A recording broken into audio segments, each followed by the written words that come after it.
Hello students, so let us see the solution to this paper. So this is the first question in this. We have to find the normal reaction on the vehicle of mass 800 kg which is moving on a banked road of 30 degree. Here the angle of banking is 30 degree at the maximum possible speed without skidding. Okay, so basically if this is the road, so road is banked at an angle of 30 degree. So let us say this angle is 30 degree. All right, and let us say this is the vehicle. Okay, and somewhere over here you will have the center of the circular road. So this is the circular road basically on which the vehicle might be moving. So look, if the car, so basically car is moving like this. So if the car is trying to move at the maximum speed, so we can say that in the rotating frame the outward centrifugal force will act. Okay, outward centrifugal force will act, which will be mv square by r. Okay, and this kind of normal reaction will act. You can see this will be the normal reaction. Okay, and this will be mg. All right, now see, if you try to increase the value of v, because question says that we have to find the maximum speed, so if we try to maximize the value of v, then what will happen? The upward component, you can see the up the slope component of mv square by r will try to take this car in the upward direction. So the car will have a skidding tendency in the upward direction. All right, now to prevent this, what will happen? The friction will appear in the downward direction on the car. Okay, friction will come in the downward direction.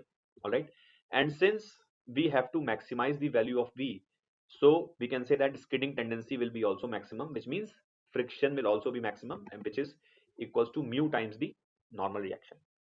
So at the moment of skidding, you can say when the skidding is just about to happen, okay, it is just about to happen, then we can say that friction would have maxed out. All right, now in this situation, what we can say, we can balance the upward and downward forces. Okay, so if I draw a vertical direction, so this angle is 30 degrees. Since we are working in the rotating frame, or you can say we are working in the frame which is rotating, so in this frame the car will be at equilibrium. Okay, so we can say that upward and downward forces will also get balanced.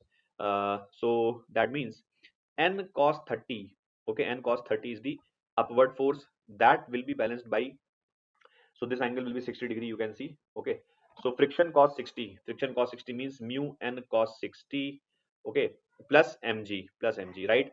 Now value of normal reaction we have to find. Value of the cos 30 is given as 0.87. Okay, mu is given as 0.2, so here you will write 0.2. Normal reaction is unknown. Cos 60 is half. Mg will be is equals to 8,000. Gravity has been given as 10 over here. So basically you can see this becomes 0.1 n, this becomes 0.87 n, and this is 8,000. All right, so if you take 0.1 on this side, this will become 0.77 into normal reaction, that will be 8,000. So normal reaction becomes 8,000 upon 0.77. Okay, so this will be nearly, approximately this will be 10,400 Newton approximately I'm talking about. So basically you can write this as 10.4 into 1000 Newton. Okay, so kg meter per second square is nothing but Newton. So this thing is Newton. So this becomes 10.4, which means option A will be the correct answer for this question. All right, let us see the next question.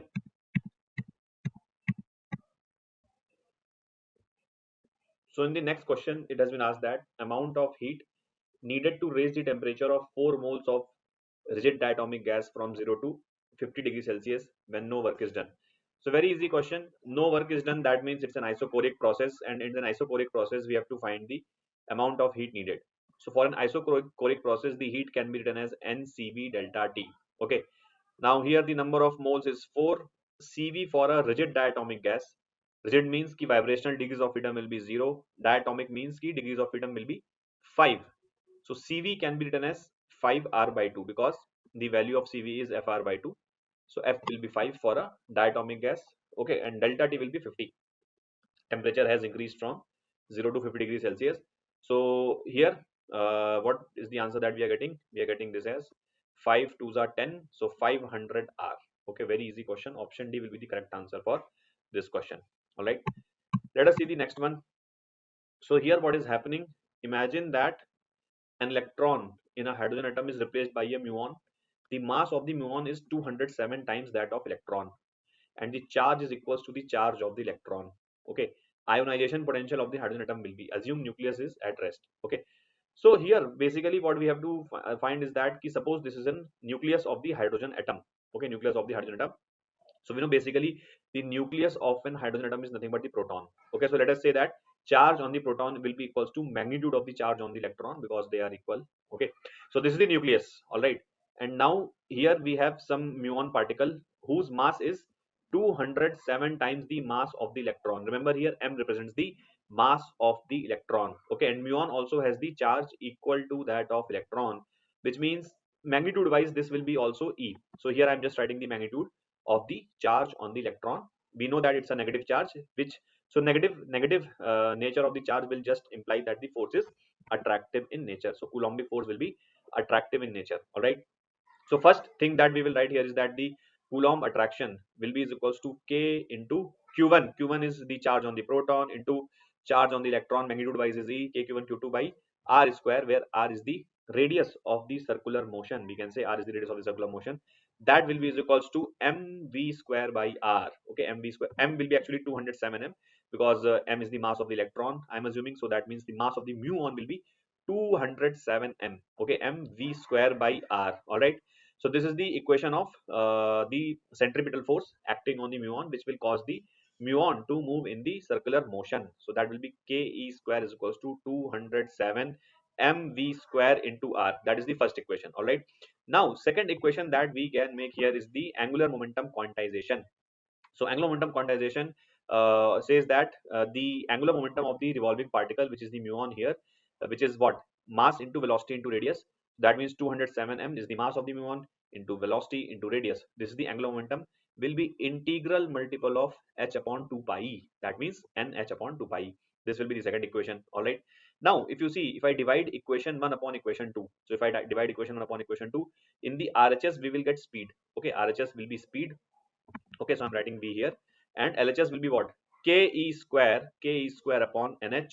Okay, Ke square upon NH, and 2 pi will come in the numerator. Okay, so first thing that you should note here is that we have found the speed of the muon particle and it is independent of the mass. So one thing you should notice is that the speed of the muon particle is independent of the mass. All right, but V is proportional to 1 by n but independent of the mass. That means whether it's a electron or a muon, they both will revolve at the same speed. This you have to understand because it is independent of the mass. Okay, now let's talk about the kinetic energy of the muon.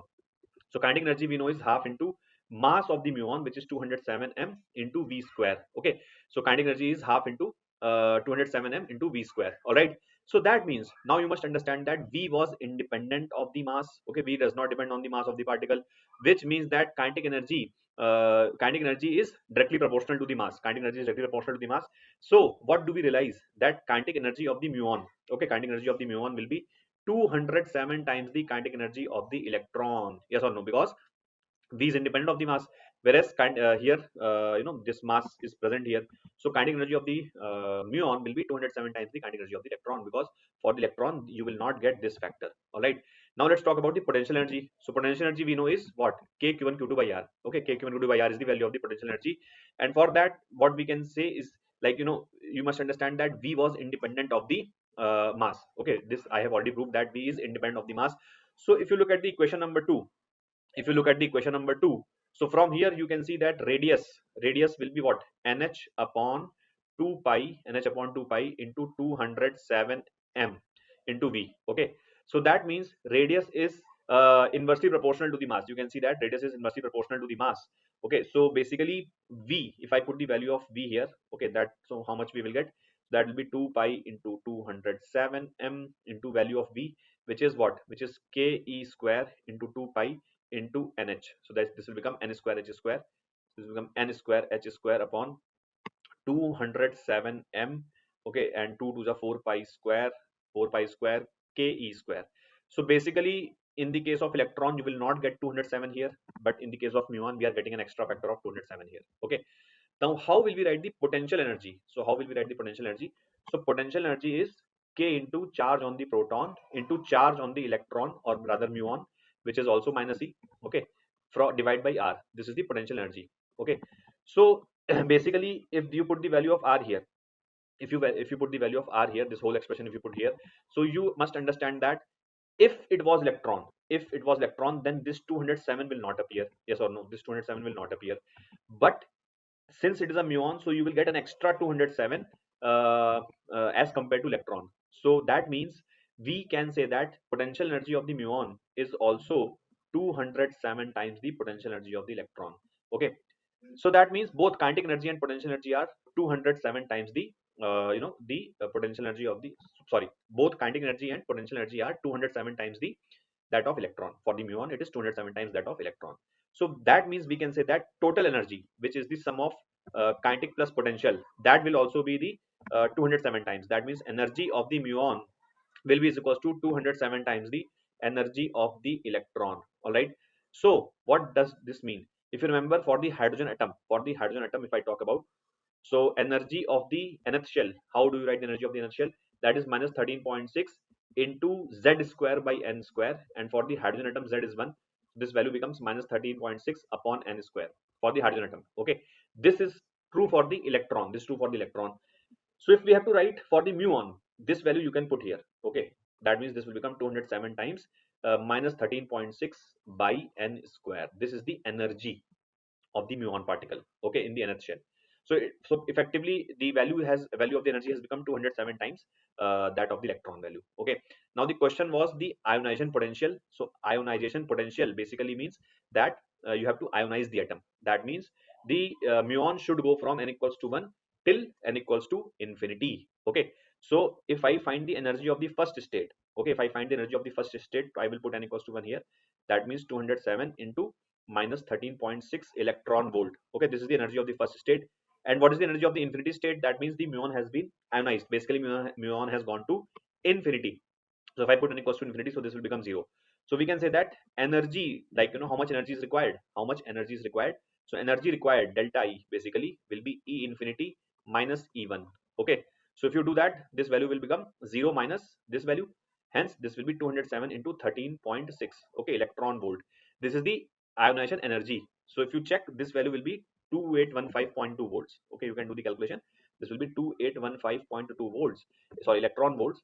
So this is the ionization energy. Okay, so ionization potential will be, so basically this is the ionization energy. So ionization potential will be 2815.2 volts. Okay, so this will be the answer for this question. I hope you have understood. All right, let us see the next question. So basically in this question, what is happening is that there's a series LCR circuit, resonance circuit, and we have to find, so resistance is increased basically in this question.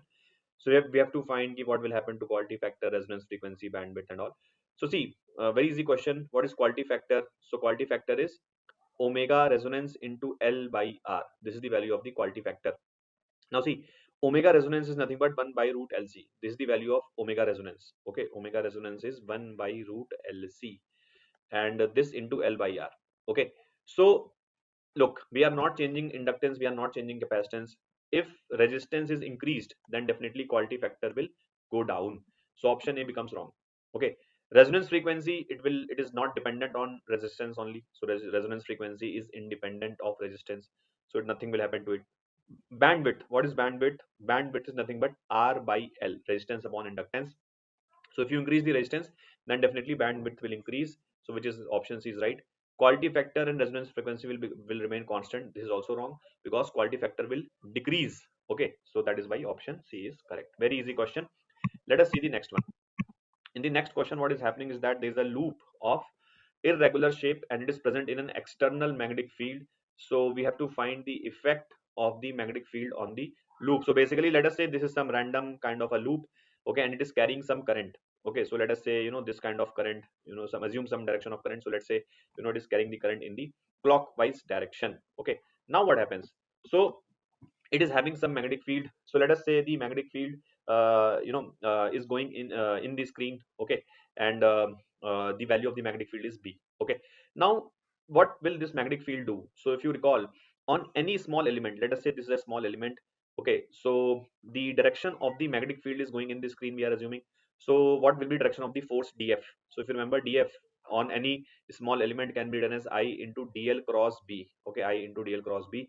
So dl vector is in the direction of current only. So this is the direction of the dl vector, and magnetic field vector is going in the screen. So if you check, this will be direction of df vector. Okay, df will be perpendicular to dl as well as B. So that means this is the this is the direction of df vector. All right. So that means the force is basically in the outward direction on every small element. Okay. So basically each element is going to be pulled in the radially outward direction. So if you imagine, so like if there's a thread and each point is being pulled radially outward, so only possible shape that it can acquire is circle. Okay. So basically only effectively the shape will become circle. This is the only possible scenario that can happen. And also you must understand that at equilibrium the torque should be zero. Torque should be zero. So torque can only become zero if the plane of the loop becomes perpendicular to the field. Because if the plane of the loop, so imagine this is the plane of the loop. Okay. If the plane of the loop is perpendicular to the field, so what happens? You know, the magnetic moment should be perpendicular to the field. Okay, magnetic moment should be sorry, my bad, magnetic moment should be parallel to the field. So in this scenario what will happen, the magnetic torque will become zero, because magnetic torque is m cross b. Okay, magnetic torque is m cross b. So in this scenario the torque we can say will be zero. Okay, torque will be zero. So which means the situation should be like the magnetic field should be perpendicular to the loop. Okay, perpendicular to the loop. And the shape of the loop should be circle, because if you pull every point in the outward direction, then the shape can only stable shape can be circle. Okay. So that means this is option A is wrong. Okay, this is also wrong. Loop assumes circular with the plane parallel to the field. This is wrong, because plane will be perpendicular to the magnetic field. Okay, plane will be perpendicular to the magnetic field, because magnetic moment vector must be along the field basically. Okay, so I hope you are understanding this. So option D will be the correct answer to this question. All right. Then if we talk about question 6, all right. So this oil drop of radius 2 mm and density 3 gram per centimeter cube is held stationary under electric field 3.55 into 10 to the power 5 in the Millikan oil drop experiment. What is the number of excess electron that this oil drop will possess? So imagine that this is the oil drop. Okay, imagine that this is the oil drop. Okay, so basically look, we know that in the Millikan oil drop experiment what happens, the mg of the oil drop is balanced by the electric force, or you can say the force due to electric field. Now look, this oil drop has some excess electrons. So let us say n number of electrons are present, extra electrons are present. Okay, so that means what is the extra charge that this drop has? So this drop has an extra charge of n times the charge on one electron. All right, we know that electron has a negative charge, but I'm just telling you the magnitude of the charge present here. So n into 1.6 into 10 to the power minus 19, this is the total charge which is present in excess, and of course this will be a negative charge. All right, so of course if the force must be balanced, so like this mg needs to be balanced, that means the electric force must be in the upward direction. Okay, upward direction. That means electric field must be in the downward direction, because this charge is negative, so electric field will apply the force in the upward direction. Okay, so what is the force applied by the electric field? That will be the magnitude of the charge into magnitude of electric field, and that will balance mg. So the value of q will be n into 1.6 into 10 to the power minus 19 into electric field is 3.55 into 10 to the power 5. Okay, this will be equals to mg. Now how will we write the value of mg? Very simple. M can be written as mass. M is mass basically, so that can be written as volume into density. Volume will be 4 by 3 pi r cube. R is 2 mm, so if you cube it, it will become 8 into 10 to the power minus 9, because radius actually is 2 into 10 to the power minus 3 in meters. So this is the 4 by 3 pi r cube. This is the volume into density. So 3 gram per centimeter cube will be actually 3000 kilogram per meter cube. So density in the kg per meter cube will become 3000. So 4 by 3 pi r cube into density. So volume into density becomes mass.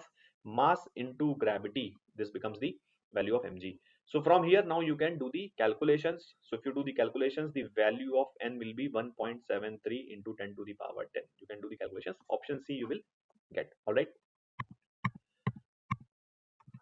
here in this question what happens is that the PV diagram of a diatomic ideal gas, okay, system undergoes cyclic process as shown. So we have to find the work done in an adiabatic process CD.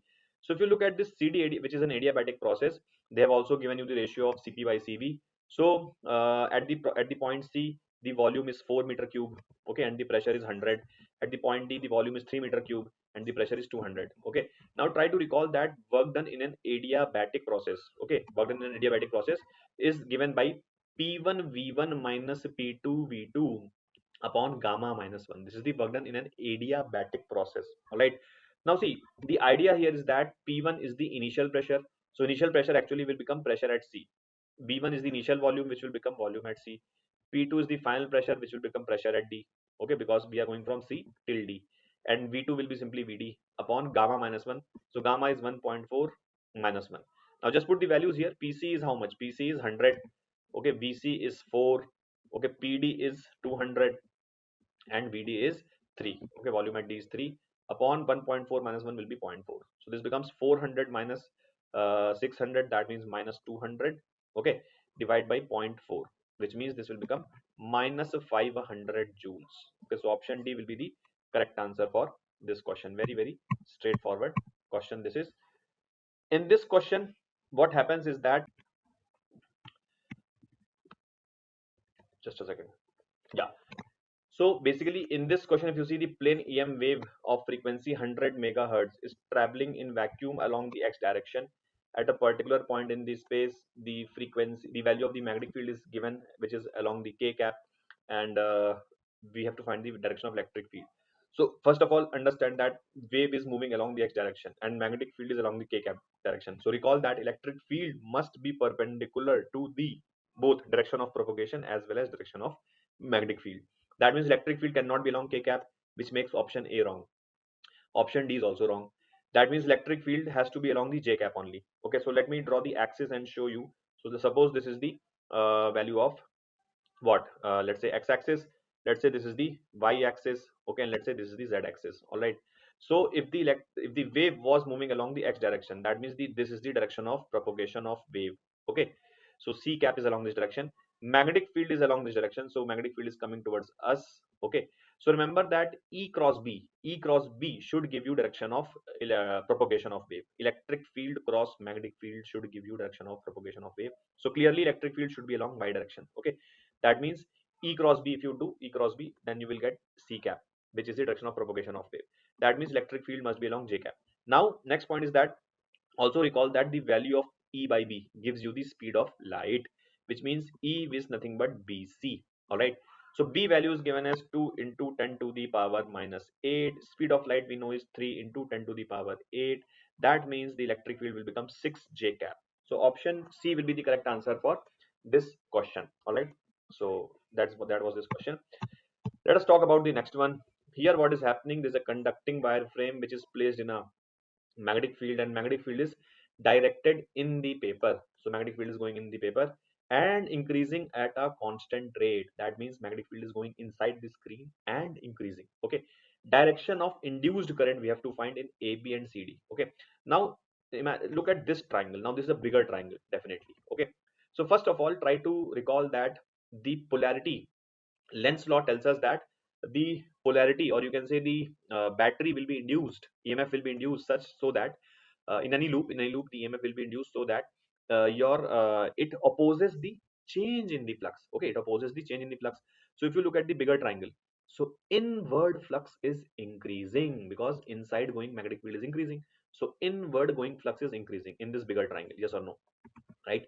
So we can say that that means if the inward flux is increasing, so EMF will be induced to oppose this. That means like you have to keep your thumb outside. If the inward flux is increasing, so you have to keep your thumb outside. That is what opposing the change means.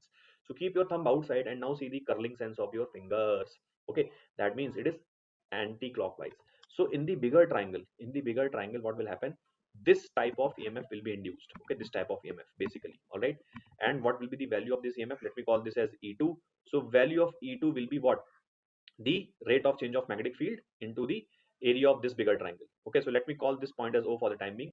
So basically this E2 will be triangle area AOD, area of triangle not AOD, sorry, OCD into dB by dt. Okay, how did I get this? So very simple. What is flux? If you ask me what is the flux in OCD, so flux in OCD will be area of triangle OCD. Okay, area of triangle OCD, area OCD, okay, into the magnetic field, right? So what is the EMF? EMF is d phi by dt. Magnitude of EMF is d phi by dt. That means area of OCD is not changing, okay, into dV by dt. That is how you will get the value of EMF. Okay, so this is the EMF induced in the this triangle. Okay, now look, if you talk about the smaller triangle AOB, here also inward flux is increasing. Okay, inward flux is increasing. That means again you have to keep your thumb outside. So again, if you see the curling sense of your fingers, okay, curling sense of your fingers, if you again see, so again your curling sense of the finger is anti-clockwise. That means again what will happen here? Here this type of flux, like this type of current will be induced. All right, this type of current will be induced. Yes or no? Now see, so basically the idea here is that key in look, so you have to notice here that in both the triangles, whether I'm talking about ODC or OAB, inward flux was increasing. Okay, inward flux was increasing. So we had kept the thumb outside. So if we keep the thumb outside, so in both these situations, the EMF will be induced in the anti-clockwise sense. Okay, because if you keep your thumb outside, so EMF will be in the anti-clockwise sense. You can see that. Now, in reality, this is a single loop. Notice that. In reality, this is a single loop. And before that, if I tell you the value of E1, so just like we wrote the value of E2, E1 can be written as area of OAB into dV by dt. This is the value of E1. All right. Now, in reality, this is a single loop because if you see the current will move like this. Okay. So current, because this is actually a single loop. So current will move like this if you see. Okay, this is how the current will move. All right, so we can say that current here will go from D to C and then it will go from B to A. Okay, so from D to C and then from B to A. So D to C and B to A. So option A will be the correct answer for this question. All right, let us see the next one. So here what is happening? So there's a ball which has been thrown vertically up with an initial velocity of 150. The ratio of velocity after 3 and 5 seconds is this. Very easy question. So basically, suppose this is the ground and we are throwing a ball up at a velocity of 150 meter per second. All right. So definitely after time t, let's say ball is here and it is moving up with the velocity v. So we can use v is equals to u minus gt. Okay. So v will be is equals to u is 150 minus gravity is 10 into time. So at t is equals to 3 seconds. All right. So velocity will be how much? 150 minus 10 into 3.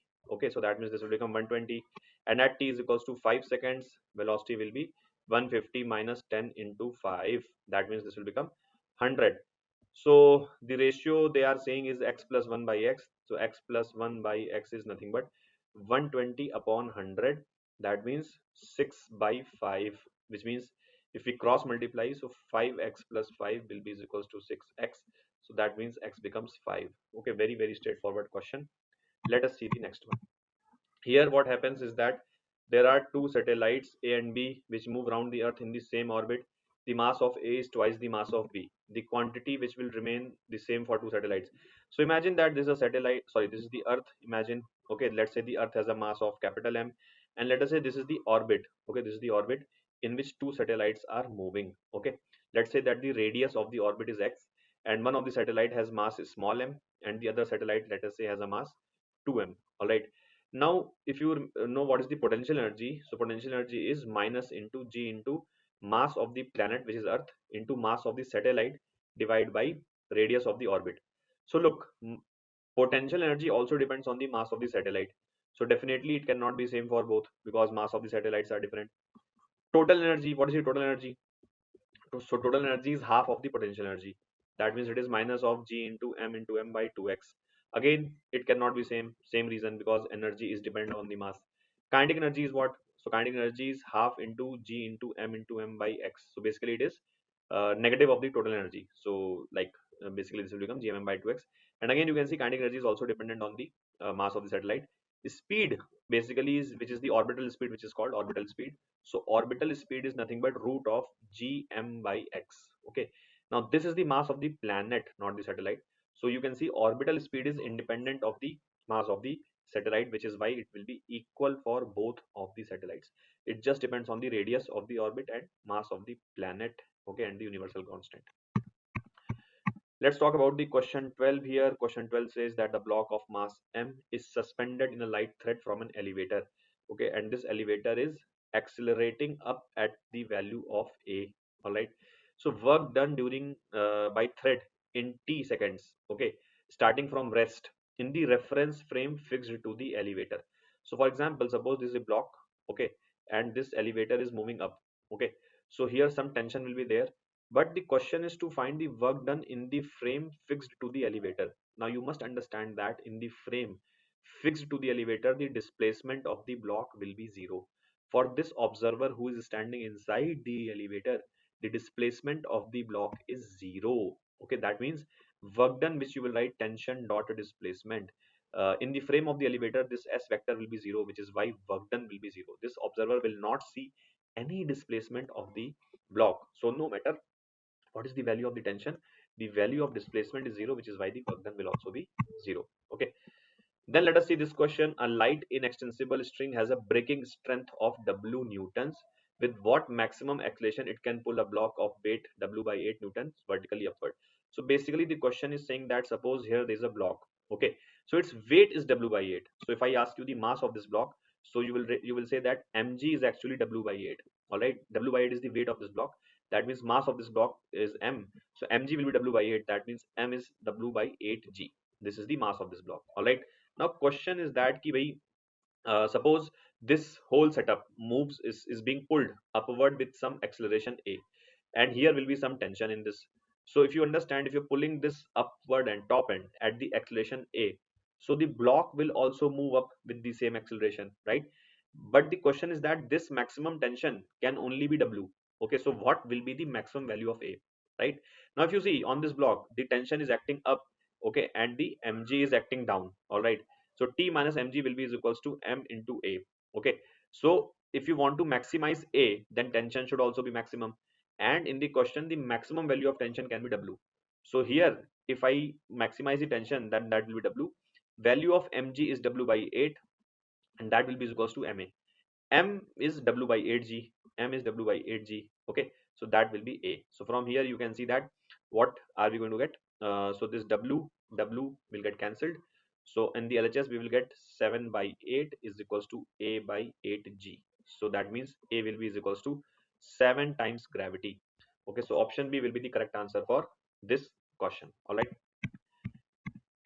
then here what is happening, the length of the metallic wire is L1 and the tension in it is T1. Okay, its length is L2 when the tension is T2. Original length of the wire, assume Hooke's law to be valid. So see, idea here is that suppose this is some wire and you have fixed the left end of the wire. Okay, now let us say original length of the wire is L0 and it's like an elastic wire because Hooke's law it is following. So L0 is the original length of this wire. Okay, now what do? You, let us say, start pulling the right end. So when you pull this right end with the force T1, so that means tension in this string will also become T1 because the force with which you will pull the wire will be equals to the force with which wire will pull you back. Newton's third law. So that means you are pulling this wire with the force T1, and in this scenario the total length is given as L1. Okay, this length is given as L1. Okay, that means if you see what is the extension in this wire, so extension in this wire x1 can be written as L1 minus L0. All right, and since the Hooke's law is valid, so remember that Hooke's law says that the force with which the you're pulling this wire, or you can say the internal force that is generated inside the wire, okay, which is nothing but the spring force which we call, or the string force, whatever you want to call it. So tension which is generated inside the wire, that tension will be is equals to what, spring constant or the elastic constant, okay, into the extension, which is L1 minus L0. Okay, this is the scenario. Now similarly, if you change this value to T2, then the length of the wire becomes L2, which means extension will become X2. Okay, so that means in the second situation, if we say, then the corresponding values will become T2, L2 and X2. All right, so this thing will be X2. All right, so T2 can be written as what? T2 can be written as K into L2 minus L0. Now using this data, we have to find the value of capital L0. Very easy question. Just divide the equation 1 by equation 2. So if I divide the equation 1 by equation 2, we will get T1 by T2 is equals to L1 minus L0 upon L2 minus L0. And if we cross multiply, so we will get T1 into L2 minus T1 into L0.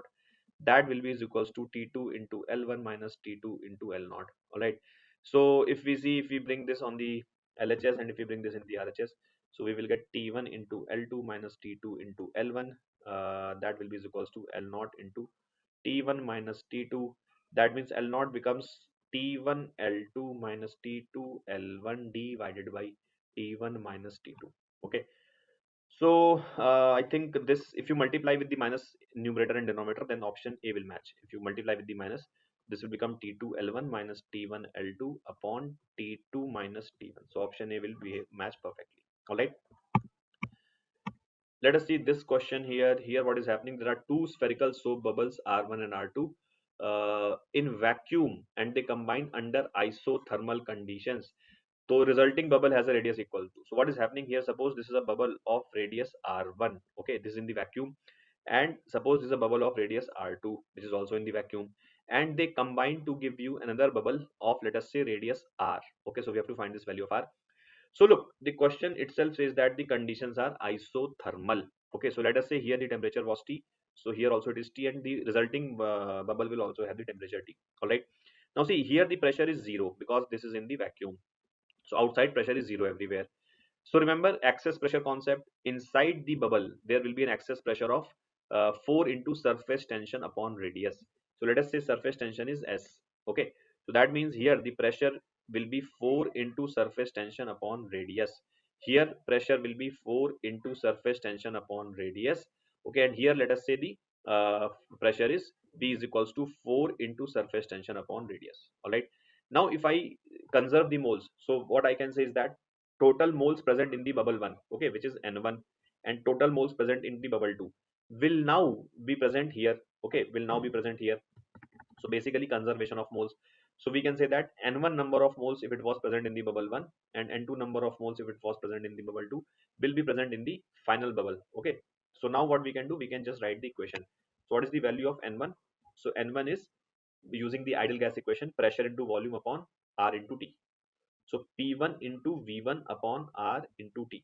Okay. Plus N2 is P2 into V2 upon R into T. That should be equals to final bubble. So that means P into V upon R into T. Okay. So now the RT will get cancelled. P1 you can see is 4 into S by R1. Volume of first bubble will be 4 by 3 pi R1 cube. All right. Similarly, P2 is 4S by R2 into 4 by 3 pi R2 cube, and that will be equals to P. P is 4S by R into 4 by 3 pi R cube. All right. Now we can just do the math here. So this R1 will make it a square, this R2 will make it a square, and this R will also make it a square. Now look, 4 by 3, 4 by 3, 4 by 3, pi, pi, pi, 4s, 4s, 4s. So effectively, if you understand here, R1 square is left, okay, and here it is R2 square which is left, and here it is R square which is left. That means the radius of the final bubble is nothing but under root of R1 square plus R2 square. All right.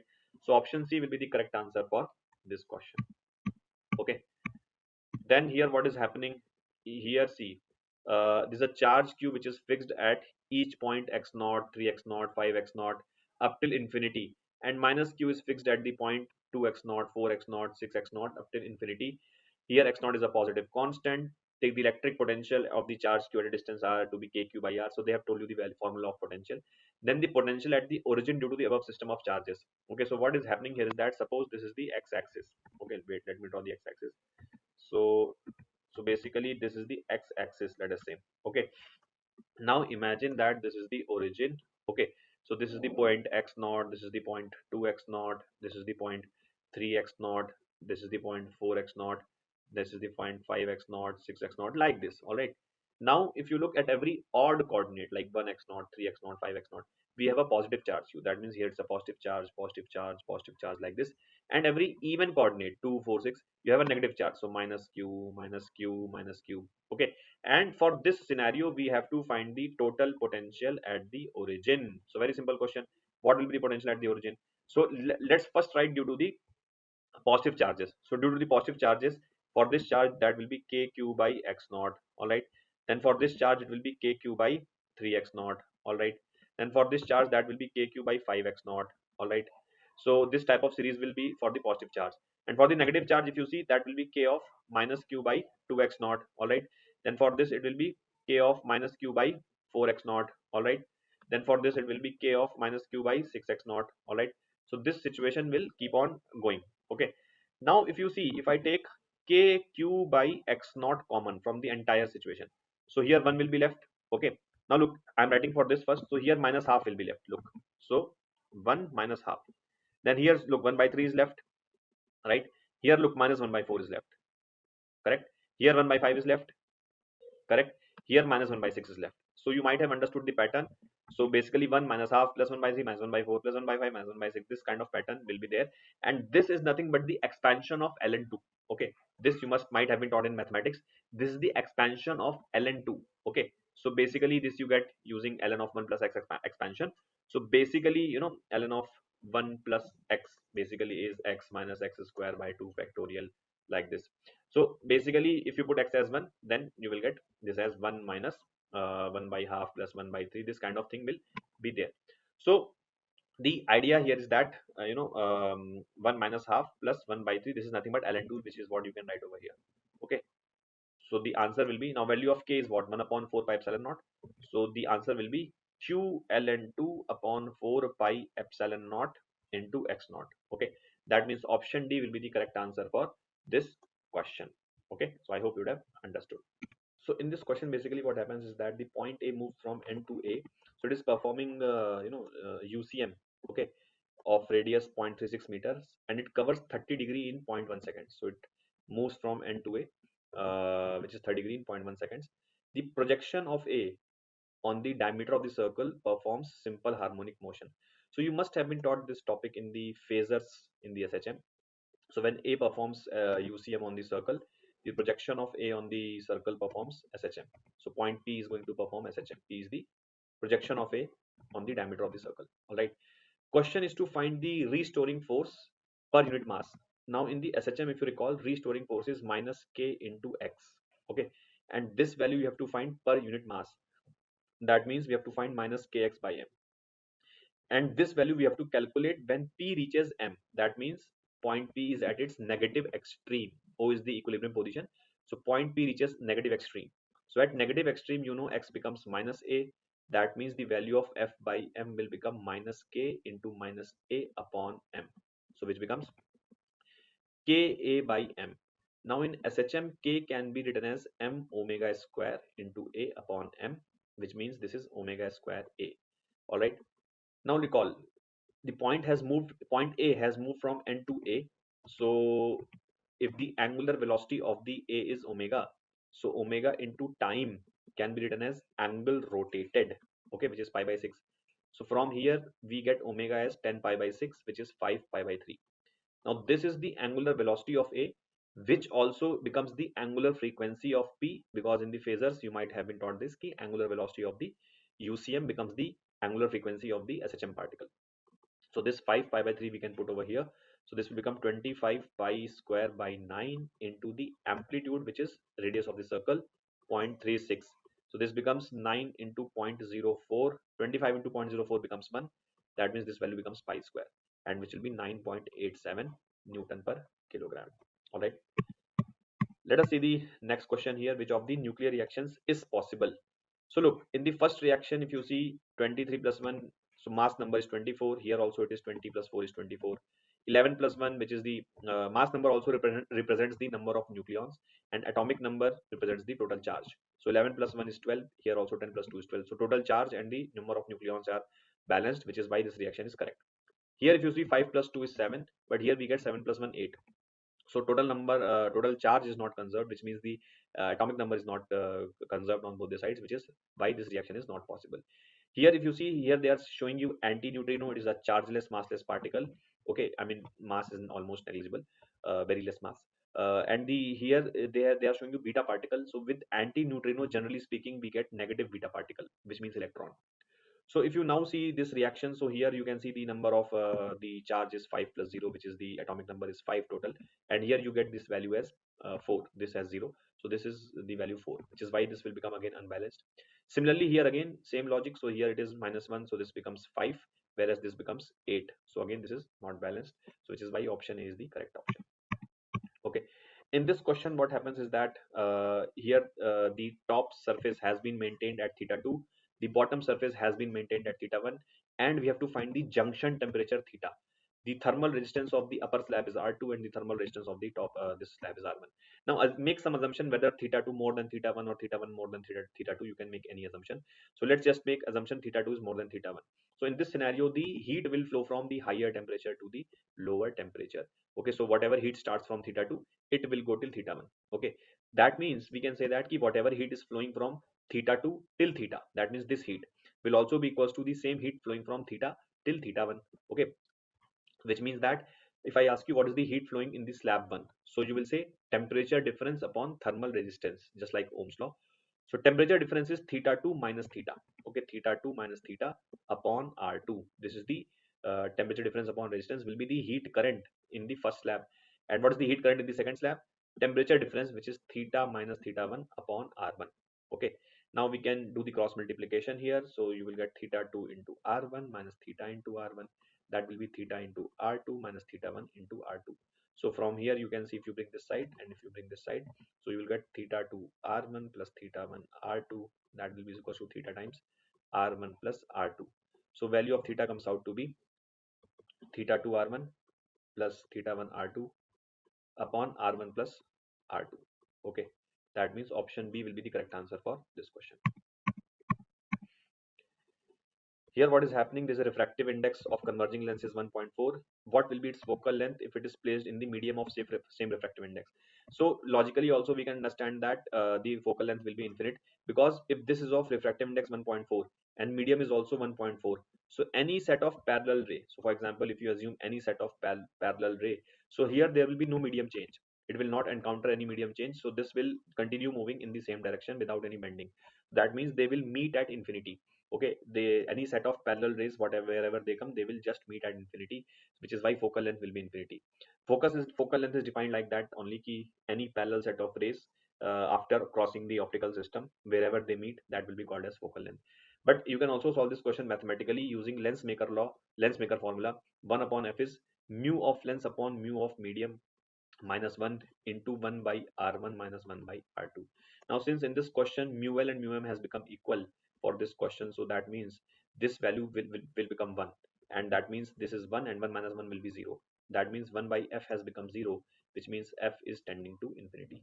So option C is the correct answer for this question. All right, let's see the next one. Here there's a bullet.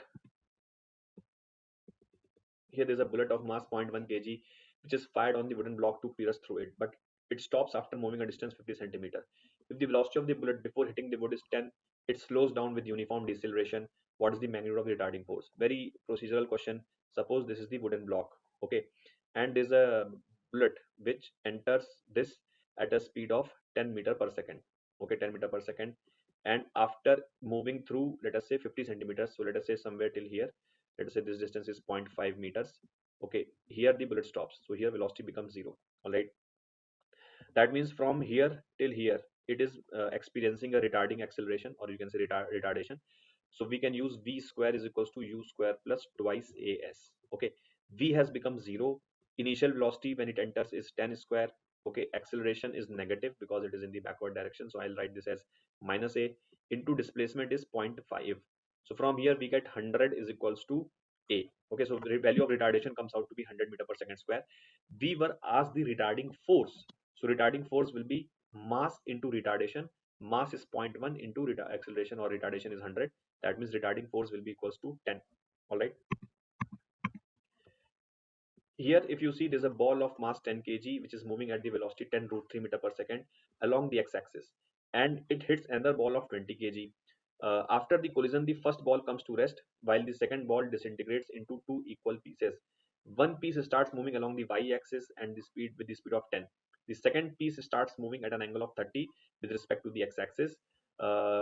So we have to find the velocity of this ball which is moving at the 30 degree with the x meter per second. So we have to find the speed. So I'll talk like there is one interesting fact about this question that which I'll tell you in 10 minutes. I mean, sorry, in 1 minute. But before that, let's solve this question. So let's understand what is happening here. There's a ball of mass 10 kg. Okay, so this is a ball of mass 10 kg. Okay, it is moving at the speed of 10 root 3 meter per second. Okay, 10 root 3 meter per second. Okay, now what happens here is that here there was a ball of mass 20 kg. Okay, so when the 10 kg ball hits the 20 kg ball, 10 kg ball comes to rest. but 20 kg ball splits up, okay, into two pieces of 10 10. So one of the 10 kg moves in the upward direction, okay, and the other 10 kg moves like this, okay. So this 10 kg which is moving in the upward direction, its velocity has been given as 10 meter per second. So this is 10 meter per second, and we have to find the velocity of this 10 kg, which is x meter per second. Okay, and they have also given you this angle. Okay, they have also given you this angle. All right. Now, interesting thing is that this angle, even if it is not given, then also we can solve this question. This is the interesting bit that I'm talking about. But first, let me solve this question. Then I will show you कि even if this 30 degree is not given, then also we can find this 30 degree and then solve this question. So first, let me show you what happens. So see, this 10 kg is moving with an initial momentum of how much? 10 into 10 root 3 along the x-axis, right? This is the momentum of the system along the x-axis, and momentum of the system is along the y-axis is 0. Now, of course, momentum will remain conserved since there is no external force. Okay. So after collision, what happens? The 20 this 10 kg ball comes to rest. Okay, this 10 kg ball comes to rest. It is written in the question. But this 20 kg splits up. So now, if you look this piece, this does not have any momentum along the x-axis because it is moving along the y-axis. All right. So if I conserve the momentum along the x-axis, so what I can say, this initial momentum which was 100 root 3 will be equals to the momentum of the second ball along the x-axis. Okay, so momentum of the second ball along the x-axis is 10 into velocity component along the x-axis, which is x root 3. Sorry, x cos 30, not x root 3, x cos 30. Okay, x cos 30. So from here, if you see, this 0 0 gets cancelled. 10 root 3 will be equals to x into root 3 by 2. Okay, so x will be 20. So value of x becomes 20. Okay, this is one thing. Now, interesting bit is that suppose this 30 degree is not given, then how we can solve this question? Then also it will be solved. Then what you will do is still this fact is unchanged. Now what will you write? So let's say this angle 30 is not given and this angle is theta. Then what I will do, I will say that momentum will remain conserved along the x-axis. That means 100 root 3 will be 10 into x into cos theta, right? Now 30 becomes unknown, so I'm writing this as theta. Also along the y-axis, initial momentum was 0, which means final momentum must also be 0. Hence, the positive momentum carried by this 10 kg, which is 10 into 10, must be cancelled by the negative momentum carried by this negative y momentum. So what is the negative y momentum? 10 into x sine 30. Yes or no? 10 into x sine theta. Sorry, not 30 because 30 is unknown as of now. So 10 into x sine theta. So look, from here, if I divide equation 2 by equation 1, so in the LHS, you will get 1 by root 3. Okay, in the RHS, you can see 10x will get cancelled and you will get tan theta. And from here, you can see theta becomes 30 degree. So that is what I am talking about. Even this 30 degree was redundant data. That means the question setter has probably not thought through this question. Even if this is not given, then also we can end up solving the question. So I hope you would have understood. All right. Let us see this question here. For a rolling spherical shell without slipping, the ratio of rotational to total kinetic energy. Very easy question. So for a shell, okay, for a shell, let us say its mass is m and radius is r. So we have to find the kinetic energy of rotation upon kinetic energy total. Okay. So look, kinetic energy of rotation will be what? Half into I center of mass into omega square. Okay. And what is total kinetic energy? So total will be sum of translational plus rotation. So rotation is again half IC omega square plus translation will be half m vc square. Okay, this is what you will write. All right. Now for a shell, see half and half will get cancelled. For a shell, I center of mass is 2 by 3 m r square. Okay, and we can say again this will be 2 by 3 m r square.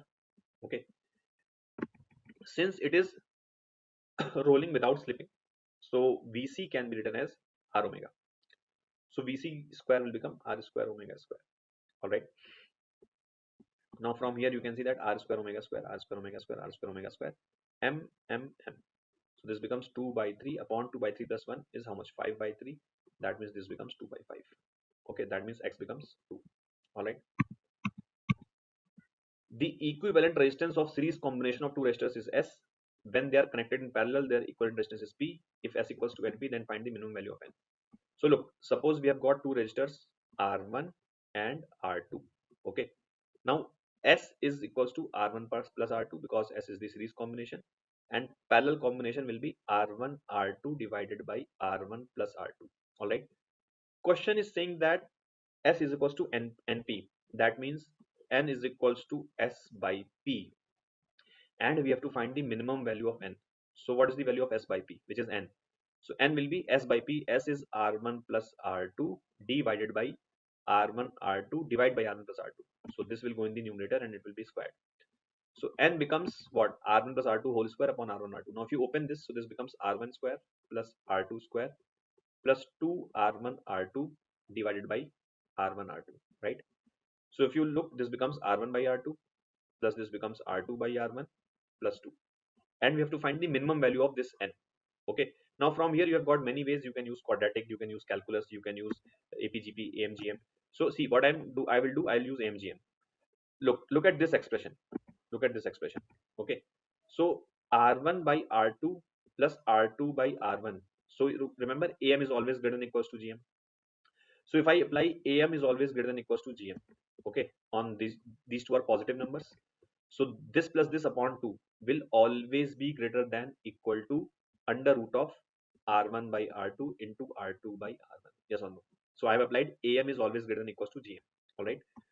Now that means ki R1 by R2 plus R2 by R1 will always, this 2 will go this side. So this will always be greater than equals to 2, which means the minimum possible value of this expression is 2. And you know that that will happen if both these values are equal. So that means this minimum value will be 2.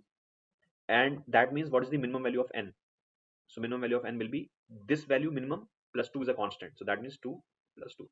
So minimum value of this will be 4. N will be 4.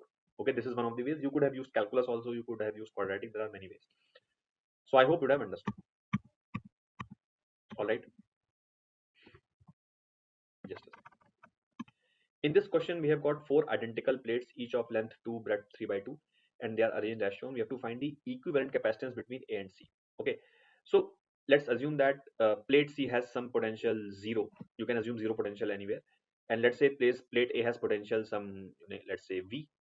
Now B and C, they are connected by a wire. So if I call the potential of B as X, so D will also be X.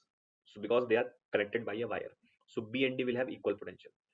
So I've assumed potential of A as V, potential of C as 0, potential of B and D as X. And we have to find the equivalent capacitance between A and C. So let me show you the circuit, equivalent circuit. So see, let's say here the potential is V, here the potential is 0, here the potential is X. Okay. So look, this capacitor between A and B is connected between V and X, right? So what I'll do, I'll connect the potential, this capacitor between V and X. So this is the capacitor AB, which is connected between V and X. Okay. Now look, this capacitor B and C, it is connected between X and 0. So between X and 0, you will connect the capacitor BC. And look, CD is also connected between 0 and X. Okay, 0 and X. That means this will again be connected between 0 and X. Okay, so D plate is X, so that means this is D plate, and C plate is 0, so that means this is C plate. Okay, and we were required to find the equivalent capacitance between 0 and V. That means between these two terminals. Okay, now the idea here is that each capacitance has a separation D. Area of the plate, so this length, let us say, is L, and the width in the screen, that means this width in the screen is B. Okay, so what is the area of the plate? L into B, that means 2 into 3 by 2, that means 3. So if this is C, this is C, this is C, so we can say that C will be epsilon naught into area upon D. Okay, and area is 3, so 3 epsilon naught by D. Now if you look, these two are in parallel, so this will become 2C. Okay, this E current will become 2C, and 2C and C are in series. So C current will become 2C into C divided by 2C plus C. That means 2C by 3. So that means 2 by 3 into 3 epsilon naught by D. Alright, this becomes 2 epsilon naught by D, which means X becomes 2. I hope you would have understood. Thank you. Hi everyone. In this question, we are given a reaction and we have to find out the appropriate reagent to effect the given conversion. Here we can see that there is a molecule that contains a carbon-carbon double bond that should not undergo any change. And we have a carbonyl group, specifically a ketone, which is getting oxidized to carboxylic acid. In fact, the bond is breaking here. Now, obviously, we cannot use potassium permanganate and potassium dichromate because both these oxidizing agents are not just strong, but they also cleave carbon-carbon double bonds. That leaves us with option C. This is an example of iodoform reaction. What happens in iodoform reaction is that if we have a methyl ketone, that is one of the alkyl groups joined to carbonyl group is methyl, then if we react it with iodine in the presence of alkaline medium, then oxidation occurs at alpha position. This carbon-carbon bond breaks and we have these two molecules as a final product, the conjugate base of carboxylic acid, and the methyl group separates as iodoform here, a bright yellow solid. Then further acidification gives us the carboxylic acid. Please remember, this is just acidification. We are not heating or treating with concentrated acid here. So option C would be the correct answer, because if you have a COCH3 bond that you want to oxidize to carboxylic group, but without affecting carbon-carbon double bond, then haloform reaction is the most appropriate one. This is the reaction you're looking for. So option C is the correct answer to this question. Thank you. Hi everyone. In this question, we have to tell which of the following solutions shows positive deviation from Raoult's law. What is the meaning of positive deviation from Raoult's law? If a solution shows vapor pressure which is higher than the value of vapor pressure calculated using the Raoult's law, then we should say that the solution shows positive deviation. So let us look at the first option. The mixture is acetone plus aniline. Acetone has dipole-dipole forces and aniline has weak hydrogen bonding. But when these two molecules come together, there is a stronger intermolecular interaction that is happening here. We know that acetone has an oxygen atom that carries lone pairs and aniline has hydrogen atom joined to nitrogen. So now there is this hydrogen bonding between the oxygen atom of acetone and the hydrogen atom joined to nitrogen in aniline. So this hydrogen bonding is stronger than the hydrogen bonding which is present in pure aniline. Because of this stronger interaction, the escaping tendency of molecules is less, and actually acetone plus aniline shows negative deviation. So this is not the correct answer. Coming to the next option, acetone plus ethanol. Ethanol shows hydrogen bonding. We know because it has a hydrogen atom joined to oxygen atom. But when we mix acetone in this, acetone disrupts the existing hydrogen bond network of ethanol molecules, which means that the escaping tendency of molecules now increases, and this results in higher vapor pressure, that is positive deviation. So this is the correct answer to the question. Let us look at the other two options as well. Water plus nitric acid. Nitric acid HNO3 is a strong acid. It has very strong intermolecular hydrogen bonding. When we mix water in it, the hydrogen bonding that occurs between the molecules of nitric acid and water, that is very strong. This results in decrease in escaping tendency of these molecules, and again the solution shows negative deviation. The last option is interesting, chloroform plus benzene. Benzene is a non-polar liquid and chloroform has a hydrogen atom that is joined to carbon. Now this carbon is electronegative, more electronegative compared to normal carbon, because this carbon is joined to 3 chlorine atoms. So because of the minus I effect of these 3 chlorine atoms, there is significant delta positive charge on carbon, some of which it is passed on to hydrogen. So basically we have this hydrogen atom that carries delta positive charge in chloroform, and benzene we know has a pi electron cloud. So there is this special hydrogen to pi interaction here, a type of hydrogen bonding that occurs between the hydrogen of chloroform and the pi electron cloud of benzene ring. This interaction is strong, and this results in decreased escaping tendency, and hence negative deviation is exhibited by a mixture of chloroform and benzene. So the correct answer to this question is option B. Thank you. Hi everyone. In this question, we are given two statements and we have to tell whether these statements are correct or not. Let us look at the first one, which says that conductivity always increases with decrease in the concentration of electrolyte. So this statement is trying to say that conductivity, which is kappa, is inversely proportional to concentration, that is, it increases with decrease in concentration. This statement is incorrect, because using the formula R is equal to rho L by A, which is a basic formula in conductance, we can take the reciprocal. This is 1 upon R, this is 1 upon rho, and L by A becomes A by L. 1 upon R is conductance, G, and 1 upon rho is kappa, which is specific conductance or simply conductivity. Now, if we take A as well as L as 1 unit, that is, for an electrolytic solution, the length of the solution is 1 unit and the area of cross section is 1 unit, which means that the volume of the solution, which is area of cross section multiplied by length, will also be 1. So for example, the volume of the solution is 1 ml, 1 liter, 1 meter cube, whichever unit you choose. Under this condition, the conductance becomes equal to the conductivity. So from this, we can deduce that the conductance or Specific conductance or conductivity is the conductance, total conductance due to all ions present in unit volume of electrolytic solution. Now, obviously, if we decrease concentration, which means that the number of ions present in unit volume of solution will also decrease, and this will manifest in decrease in the conductance or conductivity. So statement 1 is incorrect. Let us move to the second statement. Molar conductivity always increases with the decrease in the concentration of electrolyte. This is true irrespective of the nature of electrolyte, whether it is strong or weak. How? Let us see. The molar conductance is lambda m. It is kappa divided by C. Now for 1 mole of electrolyte, concentration can be written as number of moles, which is 1, divided by volume of solution. Combining these two equations, we get lambda m is equal to kappa multiplied by volume.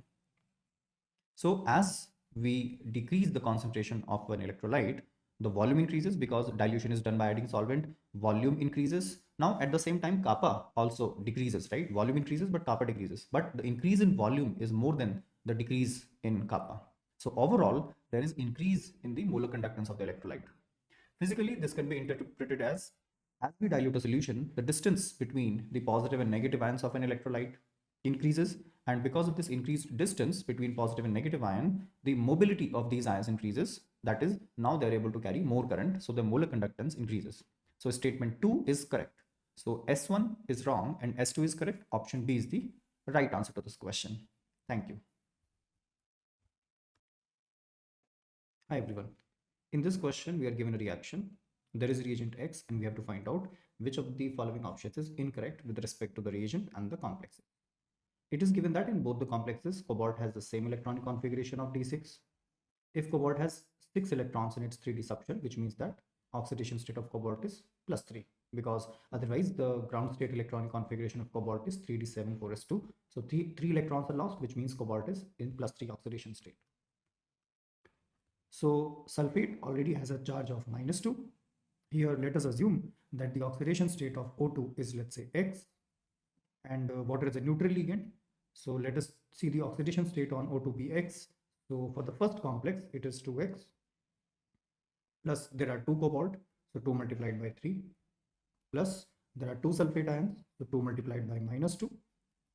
So this would be 2X plus 6 minus 4 is equal to 0, which is 2x plus 2 is equal to 0 and x is equal to -1. So here in O2, the oxidation state is -1. Now let us talk about the product. In product, the oxidation state of cobalt remains the same, but for this O2, let us assume the oxidation state is Y. So repeating the same procedure, we have 2 of these ligands, so the total oxidation state would be 2Y, plus there are 2 cobalt ions, so total oxidation state is +6, but we have only 1 sulfate ion, so this would be -2. This gives us 2y plus 4 is equal to 0, which upon solving would be y is equal to -2. So basically the bridging ligand here O2, it changes its oxidation state from -1 to -2, which is definitely reduction. So X must be a reducing agent, which means that option C is the correct answer because it says that X is an oxidizing agent, which is an incorrect statement because X is a reducing agent. So option C is the correct answer here. Let us see the other options, they must be correct. Complex 1 is paramagnetic. Yes, complex 1 is paramagnetic because here O2 is in -1 oxidation state. This is superoxide ion because oxygen has 2 unpaired electrons in pi star 2p orbitals, and O2 means 1 electron is paired, leaving behind 1 unpaired electron, so paramagnetic nature. Complex 2 is diamagnetic. In complex 2, O2 is present as O2 2 minus, which means that there are 2 extra electrons here. So there's no unpaired electron and it should be diamagnetic. So yes, option C is the correct answer because X is a reducing agent that reduces O2 from -1 state to -2 state, and it is not a reducing. It is not an oxidizing agent, it is a reducing agent. So option C is the correct answer to this question. Thank you. Hi everyone. In this question, we are given 4 molecules and we have to find out which of the following compounds is achiral. Now, these molecules are simple and we can see that there are carbon atoms here. The compound that contains an asymmetric carbon will be the one that will be optically active. And a compound here that does not have point chirality, that does not have an asymmetric atom, will be achiral. So let us look at the first compound. Here, this carbon has one H, one OH, one methyl and one ethyl group attached. So yes, this carbon is chiral. As a result, the complete compound is also chiral and optically active. So this is not a correct answer. In compound B, this carbon is joined to one hydrogen, one OH group, one ethyl group, CH2CH3 on its left, and another is CH2OH, which is hydroxymethyl group. So again, this carbon is joined to four different types of groups. So this is asymmetric carbon. The carbon is chiral, the compound is chiral. So this is also not the correct answer. In option C, we have this carbon joined to a hydrogen atom, an OH, and it has two similar groups, that is ethyl. Because this carbon has two similar types of substituents, its mirror image will be superimposable on the molecule, and hence this carbon is not chiral, it is achiral. As a result, the complete compound is also achiral. So correct answer would be option C. Let us also look at the molecule given in option D. This carbon is joined to one hydrogen, one OH, one group is ethyl and another group is vinyl, CH double bond CH2. So again, these four groups are of different types. So this carbon is chiral and hence the compound is optically active. So yes, the correct answer to this question would be option C. Thank you. Hi everyone. In this question, we are given four cations and we have to find out the correct order of the ionic radius of these elements.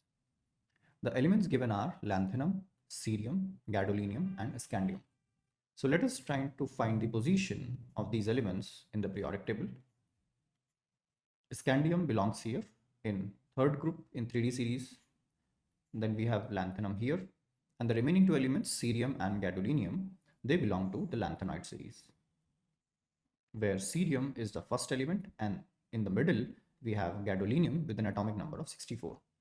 Now we know that as we move down the group in the periodic table, atomic and ionic radii increase because of the addition of principal quantum shells, which means that scandium should be the smallest cation here, because scandium is above lanthanum, cerium and gadolinium in the periodic table. Now out of lanthanum, cerium and gadolinium, because of the lanthanide contraction, as we move across from left to right, the atomic and ionic radii decrease, which means that lanthanum should be the largest out of lanthanum, cerium and gadolinium. Then cerium should be smaller and the smallest should be gadolinium.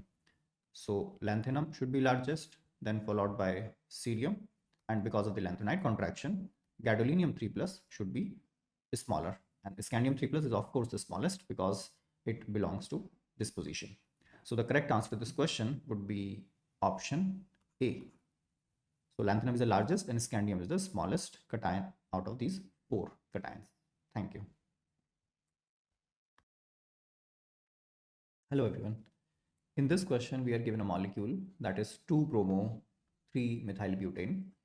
It is being hydrolyzed via the mechanism SN1 and we have to tell what is the major product here. So let us start by writing the structure of this molecule. It is 2-bromo 3-methylbutane.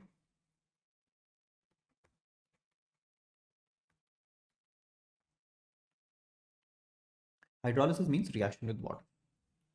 In SN1 mechanism, the first step would be the heterolytic cleavage of this carbon halogen bond, resulting in the formation of carbocation. So in the first step, this bond breaks heterolytically and we have this carbocation.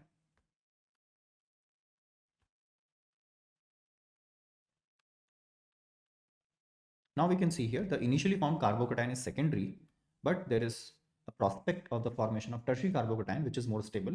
So in SN1 reaction, in fact, in general, whenever there is a carbocation formation, and if there is a possibility of that carbocation rearranging to a more stable carbocation, it happens.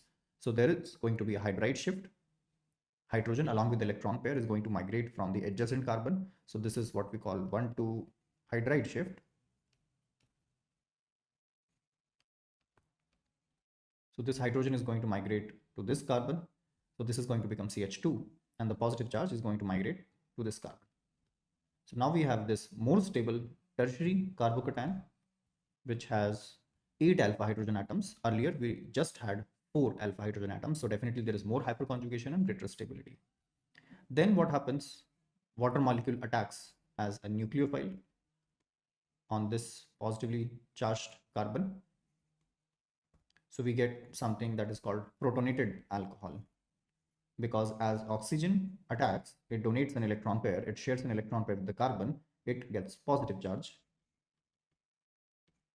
So the next step naturally is deprotonation. So a proton is lost, a hydrogen is lost without its electron pair. So we get the final product as this one, CH3, CH2C, and this is OH, and then CH3, and then CH3. So definitely this is a major product that has come from the most stable carbocation here. and the product is 2-methyl butane 2-ol, right? So the correct answer to this question would be option B, which in it is written as 2-methyl 2-butanol, which is same thing as 2-methyl butane 2-ol. So option B is the correct answer to this question. Thank you. Hi everyone.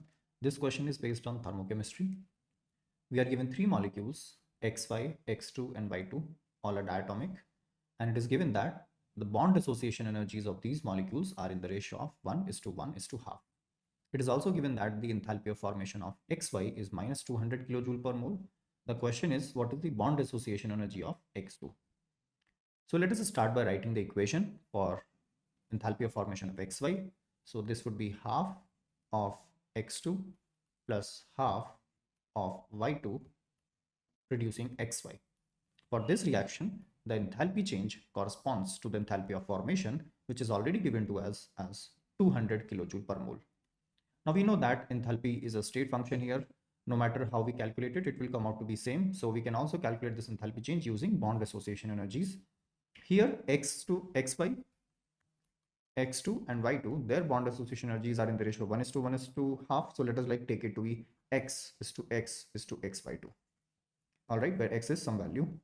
Now we know that if bond association energies are given, then the enthalpy of a reaction can be written as the sum of the bond association enthalpies of reactants minus the bond association enthalpies of products.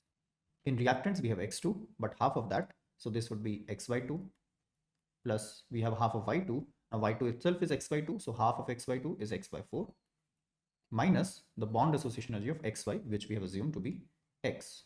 So when we solve this, X comes out to be plus 800, which means that the bond association energy of molecule X2, which is just X, is 800 kilojoule per mole. So option A is going to be the right answer. Thank you. Hi everyone. In this question, we have to express the total number of electrons in any principal quantum shell as a summation. So principal quantum shell is denoted by the quantum number n, which can range from 1 to 3 theoretically up to infinity. Number of subshells in any shell is denoted by L, that represents azimuthal quantum number, and the value of L for any given value of n ranges from 0, 1 to until n minus 1.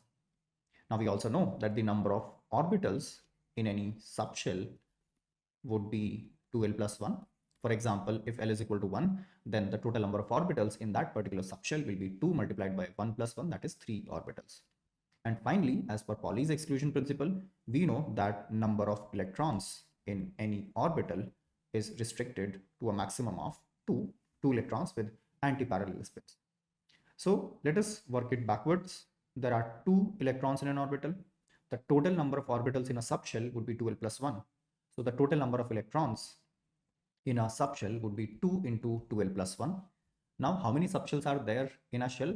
That is given by L, and this value starts from 0 and it stops at n minus 1 in integers. So the total number of electrons in any principal quantum shell will start from a value of L is equal to 0.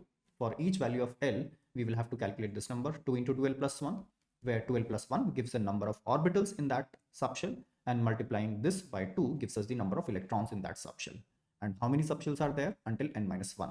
So L starts from 0 and it goes on until n minus 1. So this expression gives the total number of electrons, which is definitely option D here. So there is this summation, L is equal to 0. It starts with and it stops at L is equal to n minus 1, and the number is 2 into 12 plus 1. So yes, option D is the correct answer to this question. Thank you. Hi everyone. This question is, which of the following graphs correctly represents the variation of the rates of the forward and backward reactions with the time as a system approaches and eventually attains equilibrium? So let us start with a dummy reaction where a reactant R reacts to give the product P. In the beginning, the forward reaction will have a non-zero rate because there is reactant initially present, but the product is not initially present. So the rate of backward reaction would be 0. But as reactant reacts and it generates P, the reverse reaction will start, which means that with time, the rate of forward reaction will decrease because the concentration of the reactant will decrease, whereas the rate of backward reaction will increase because as time passes, product starts to build up. So with increase in the concentration of the product, the rate of backward reaction begins to increase. Now there will come a point when the rate of forward reaction is equal to the rate of reverse reaction, backward reaction. At this point, whatever amount of reactant is being consumed in the forward reaction, the same amount of reactant will be generated via the reverse reaction.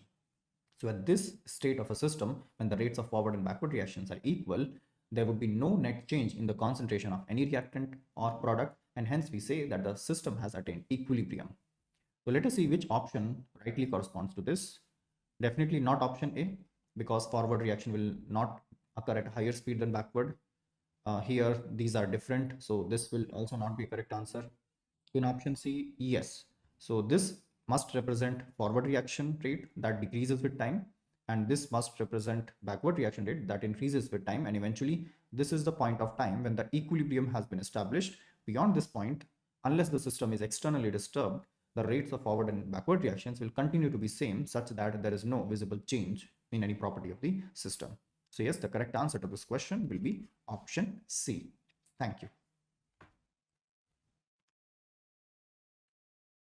Hi everyone. In this question, we are given a buffer solution of a weak acid and its salt with a strong base. The question is, if the ratio of the concentrations of the salt to that of the acid is increased 10 times, then the pH of the buffer changes by what value? Does it increase by 1? Does it increase 10 times? Does it decrease 10 times? Or does it decrease by 1 unit? So let us represent our weak acid as HY. So its salt, specifically the conjugate base, would be represented by Y minus. And now let us assume that the ratio of the concentrations of the salt, that is Y minus, divided by the acid itself, which is HY, let us say the initial ratio of this concentrations is X. Now using Henderson-Hasselbalch equation for acidic buffer, we can write that the pH of the buffer is equal to pKa, value of the weak acid, plus log concentration of the salt divided by the concentration of the weak acid, which we have assumed X. So this is initial. Now they have said that if the ratio of the concentration of the salt to the acid is increased 10 times, so if the initial value is X and the concentration ratio is increased 10 times, so the new pH would be pKa plus log, and this would be 10 times, so this would become 10x, right? Now we know that log A into B is log A plus log B, so log 10x can be written as log 10 plus log x. The value of log 10 is 1, so which means that this can be written as pKa plus log 10x can be written as log 10, which is just 1 plus log x. But pKa plus log x is just pH, so this would be pH plus 1. So the new pH of the acidic buffer would be old pH plus 1, that is the pH of the buffer increases by 1 unit. So option A would be the correct answer to this question. Thank you. Hi everyone. In this question, we have to find out the order of the Lewis acid strength of these boron halides. Let us start with BF3. In case of BF3, boron has a vacant 2p orbital here, whereas the boundary atom fluorine, it is a halogen, so it has 3 unshared pair of electrons. So one of the lone pairs of fluorine, which is present in 2p orbital, it overlaps with boron, that is, there is p pi back donation. Because of this back bonding, electron deficiency on boron decreases, and also resulting in decrease in the Lewis acid strength of BF3. Now what happens in BCl3 and BBr3, that compared to fluorine, the size of chlorine and bromine are much larger. So let's say if this is the size of the 2p orbital of boron, then relatively this would be the size of 3p orbital of chlorine, and the lone pair of bromine resides in a 4p orbital, so that would be even larger. Because of this size difference, the overlap will not be effective, the back donation will be poor, and hence chlorine and bromine are not able to back donate electrons into the vacant 2p orbital of boron as well as fluorine. Now out of chlorine and bromine, bromine is even poorer because the size difference between 2p orbital of boron and 4p orbital of bromine is larger than the size difference between 2p orbital of boron and 3p orbital of chlorine. So as a result, electron deficiency on BCl3 is higher compared to BF3, and electron deficiency of boron is even higher in BBr3 compared to BCl3. So BBr3 would be the strongest Lewis acid here, then followed by BCl3, and BF3 would in fact be the weakest Lewis acid here. So the correct answer would be option B, where BBr3 is the strongest, then BCl3, and then BF3. So option B would be the correct answer here. Thank you. Hi everyone. In this question, we are given 2 moles of iron that reacts with oxygen to give 1 mole of ferrous oxide, and the rest of iron is converted into Fe2O3. The question is, if all the Fe atoms are converted into the products, then the number of moles of Fe2O3 produced, we have to tell that. Now 2 mole of iron is there and 1 mole of FeO is formed. 1 molecule of FeO contains 1 atom of Fe, which means that out of 2 mole of iron, 1 mole Fe reacts with oxygen and it produces 1 mole of ferrous oxide. Now the remaining 1 mole produces ferric oxide. So basically, by the principle of atom conservation, if we have 1 mole Fe, then we would obviously get half mole of Fe2O3, because 1 mole of Fe2O3 contains 2 mole of Fe atoms. So 1 mole Fe translates to half mole of Fe2O3. So the moles of Fe2O3 produced would be 0.5. Option C would be the correct answer to this question. Thank you. Hi everyone. In this question, we have to identify the pair of species that have T-shape and square pyramidal geometries respectively. So the first species should have a T-shape and the second square pyramidal. Let us start with ClF3. The central atom is chlorine. It has 7 valence electrons, out of which 3 will be distributed with fluorine atoms. So the steric number for ClF3 would be 3 is the boundary atom, and 4 valence electrons on chlorine that will exist as 2 lone pairs. So the steric number is 5. That is trigonal bipyramidal geometry. The 2 lone pairs would be present on equatorial position, and the third position as well as the 2 axial positions would be occupied by the fluorine atoms. So ClF3 indeed has bent T shape, more precisely, right? But the second structure is IO4 minus. Here the central atom is iodine, which has 7 valence electrons, but negative charge means 1 more electron. So 8 valence electrons are there, and all of them are distributed with oxygen. So there is no lone pair here. Steric number is 4. So the structure of IO4 minus would be tetrahedral and not square pyramidal. So option A is not the correct answer. Then in ICl2 minus, this cannot have bent T shape, because for bent T shape we need 3 boundary atoms, but ICl2 minus has only 2 boundary atoms. So obviously option B should also not be correct. In option C, we have XeOF2, where xenon is the central atom. Out of 8 valence electrons, 2 are distributed with oxygen and 2 are distributed with fluorine. So 4 unshared electrons are left, which will exist as 2 lone pairs. So in XeOF2, we can draw its shape as it has 2 lone pairs like this, and 1 double bonded oxygen here on equatorial position, and the 2 more electronegative fluorine atom on eggshell position. So this is bent T shape. Now let's talk about XeOF4. Again, xenon has 8 valence electrons, 2 are distributed with oxygen and 4 are distributed with fluorine atoms. So 6 electrons are distributed, 1 lone pair is there. So that lone pair we can put here, an oxygen atom we can put here, and the remaining 4 fluorine atom in the horizontal plane. Now obviously the bond angles will not be 90 degree because of the lone pair bond repulsion. These 4 fluorine atoms will bend a little downwards, reducing the bond angle to acute angle less than 90 degree. But yes, this is a square pyramidal geometry. So option C should be the correct answer to this question. In IO3 minus, we have 8 valence electrons again. There is 1 lone pair, but then the shape is not bent T. This is pyramidal shape. So obviously option D will also not be the correct answer. So option C is the correct answer to this question. Thank you. Hi everyone. In this question, it is given that the ground state energy of electron in hydrogen atom is minus E1.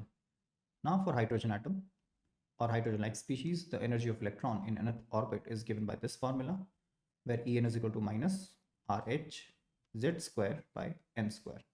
Because the species is hydrogen atom, so Z is equal to 1, and the ground state means N is also equal to 1.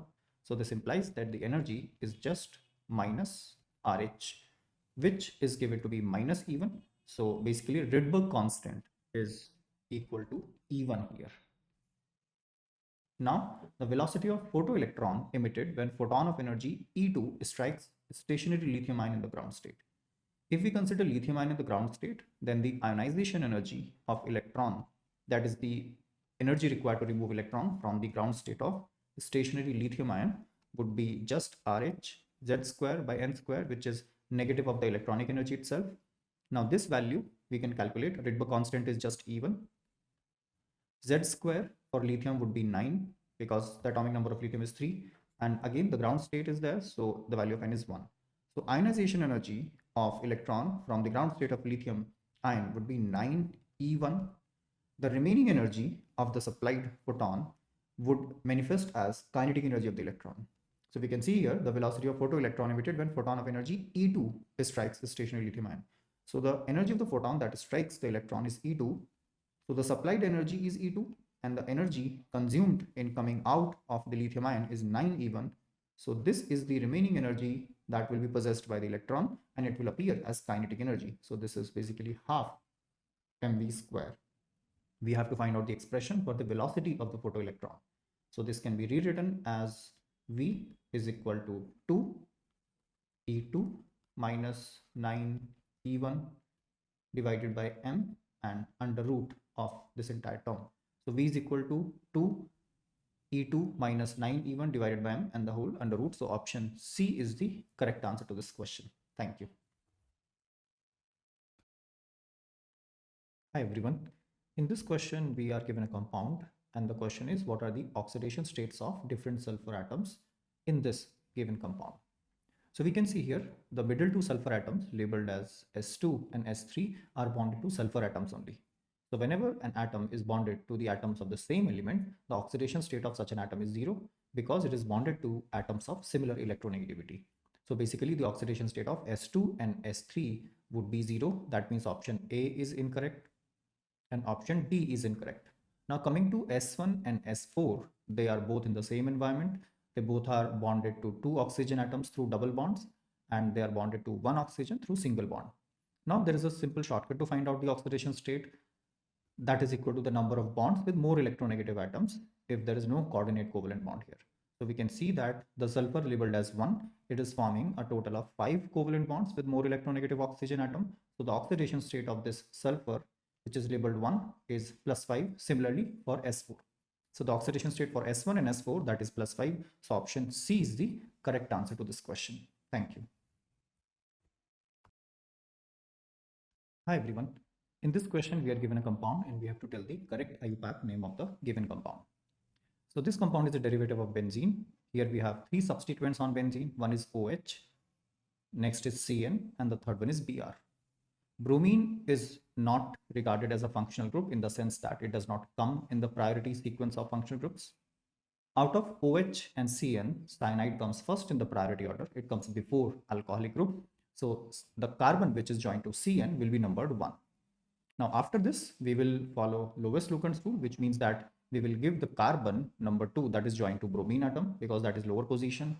This carbon number 3, this is 4 and this is number 5.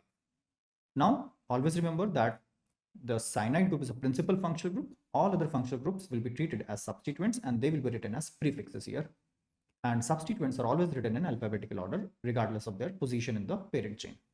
So we have bromo at second position here. So this compound will have an IUPAC name 2-bromo and there would be hydroxy group on 5th carbon.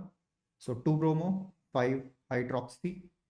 And the parent compound, which is benzene ring with cyanide group, it is benzene carbonitrile, but the shortened form of it, which is benzonitrile, is also accepted by IUPAC as a name. So the complete IUPAC name for this compound would be 2-bromo, 5-hydroxy benzonitrile, which is option B here. Thank you. Hi everyone. In this question, we are given a reaction sequence and we have to tell the major product Y in the given reaction sequence. The compound taken in the beginning of this reaction sequence is acetophenol, which is benzene ring joined to COCH3 group. This is an example of methyl ketone. We are reacting this molecule with sodium hypochlorite ion, which is haloform reaction here. In haloform reaction, there is oxidation of methyl ketones where the bond between the carbonyl carbon and the alpha carbon breaks and we have this carbonyl carbon getting oxidized to carboxylic group. Since the medium is alkaline in sodium hypohalite, this would be like this. And the CH3 group is converted to haloform, hence the name haloform reaction. So it is converted to chloroform here. But in the second step, we are also doing the acidic workup. So this is converted to benzoic acid. Then this molecule, which is X, it is further reacted with thionyl chloride, SOCl2. That is an example of chlorination, where the OH group of the carboxylic is replaced by Cl. So the new compound that we get is an acid chloride, and then it is reacted with aniline. Aniline acts as a nucleophile. So aniline, we can write it as PHNH2. So aniline attacks here on this carbonyl carbon, the pi bond breaks, and when this pi bond reforms, chloride ion, which is a very good Levy group, it departs. So the overall product here would be this phenyl ring of aniline, this NH, because this hydrogen is also lost to neutralize the positive charge on nitrogen. So we have this phenyl ring, then NH, and then C double bond O, and then finally this pH group. So the correct answer to this question would be option A. Thank you. Hi everyone. In this question, we are given a reaction sequence undergone by benzene ring. And the question is the major products X and Y in this following sequence of transformations are. So first reaction is the reaction between benzene and oleum. Oleum is H2S2O7. Reaction of benzene with oleum results in sulfonation, where one of the hydrogen atoms of benzene ring is replaced by sulfonic group. So the first product would be SO3H, but this is a good leaving group. So when we react it with molten NaOH, actually hydroxide ion displaces this, and we have this phenol, which because of the alkaline medium exists as phenoxide ion. So that is why in the third step, they have acidified, because the treatment of this phenoxide ion with H plus results in the formation of phenol. So this is our first intermediate, and this is a product that is X. So now let us look at the options. Option A is obviously eliminated.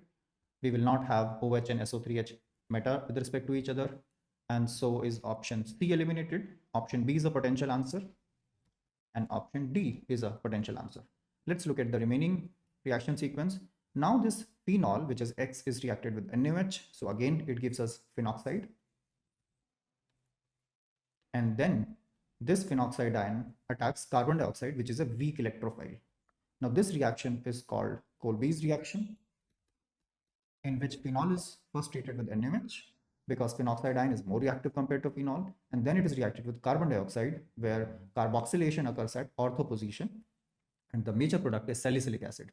So CO2 attacks on ortho position, and further acidification gives us the final product, which is OH, and at ortho position we have C double bond OH. So the correct answer should definitely not be option B here, because in option B, Y is just benzoic acid. And yes, this is option D, because yes, there is COH group that enters ortho with respect to the OH group. So yes, option D is the correct answer to this question. Thank you. Hi everyone. In this question, there is a statement: the melting points of amino acids are higher than the corresponding halo acids, because, so we have to choose the correct reason from the options. Is it because amino acids exist as Zwitter ions, resulting in strong dipole-dipole interactions? Or is it because amino acids are optically active? This definitely does not make sense, optical activity being related to the melting points, because melting points are related to the attractive forces between different particles and the symmetry. Option C says that due to higher molecular mass of NH2 group, molecular mass of amino acids is higher. That is not correct. In halo acids, the halogen is fluorine, chlorine, bromine, iodine, which definitely have higher atomic mass than the NH2 group, whose mass is just 16 units. So option C also does not make sense. Option D says that they interact with water more than halo acids and have salt-like structure. Well, we are talking about melting points, so definitely pure state, water has nothing to do with here. So interaction with water has no role here in determination of melting point, in the strength of melting point. So option D also should not make sense, although they do have salt-like structure. Now that brings us back to the option A. Amino acids exist as Zwitter ions. That is correct. Amino acid, as the name suggests, have NH2 group and carboxylic group. So any compound that has an acidic group and a basic group, they would tend to react together. So amino group in amino acids exist as a cation, whereas the carboxylic group exists as an anion. So because of the presence of both positive and negative charges, in amino acids, they have this dipolar nature, zwitterionic nature, and because of this presence of positive and negative charges, the attractions between two amino acid molecules are very strong. These dipole-dipole interactions, because of which the melting points of amino acids are higher. So option A has to be the correct answer to this question. Thank you. Hi everyone. This is a numerical answer type question in which we are given some species and we have to tell among the following given species how many of these are aromatic. So for a species to be aromatic, it has to be cyclic, it has to be planar or almost planar. There should be complete delocalization of pi electrons within the ring, and the total number of pi electrons that are in conjugation should fit in this formula, which we call Huckel rule, where n could be any whole numbers, 0, 1, 2, 3, and so on. So let us examine the first species. Yes, it is cyclic planar because two carbon atoms are forming pi bonds, and the third one is a positive charge in resonance with the pi bond. The total number of pi electrons here is 2. So yes, for n is equal to 0, the total number of pi electrons 2. So this makes the first cation aromatic. Similarly, the second cation is also aromatic because it has 6 pi electrons and all the 7 carbon atoms are in conjugation. The third species has 4 pi electrons because there is one pi bond and one lone pair. With 4 pi electrons, the species becomes anti-aromatic because whereas the presence of 4n plus 2 pi electrons makes a species aromatic, if the number of pi electrons that are in conjugation fit in this formula, 4n pi electrons, where n has to be 1, 2, 3, and so on, then the species is anti-aromatic and highly unstable. Moving to the next one, again, this cyclopentadienyl anion has 6 pi electrons, 4 pi electrons themselves, and this negative charge is also part of the aromatic system, right? So this is also aromatic. Again, the fifth species is aromatic because it has 2 pi electrons, and because of this positive charge, both these carbon atoms are also in resonance with the pi bond. So this is also aromatic. This cyclooctatetraene is not aromatic. In fact, this is non-aromatic because this molecule is not planar. This has a twisted shape, that is sometimes we call it tub shape, to avoid anti-aromaticity, and the rings change due to planarity, the molecule twists, and because it is not planar, it cannot be aromatic. The next one is again aromatic because there is one pi electron pair here and there are two lone pairs, so total number of 6 pi electrons. Similarly, this dication is also aromatic because there are 6 pi electrons here and the other two carbon atoms, they are having positive charge, so that is in conjugation. The next molecule is special. This is azulene. It has two rings, one is 5-membered, another is 7-membered, and this in fact is also aromatic. We can understand it like this: if we shift this pi electron pair on this carbon, this pi electron pair here, this pi electron pair between these two carbon atoms, this pi electron pair here, and this pi electron pair between these two carbon atoms. So the structure that we can write again here is a polar one. It has positive and negative charges. So when we broke this pi bond, there is negative charge on this. Then we have pi bond here.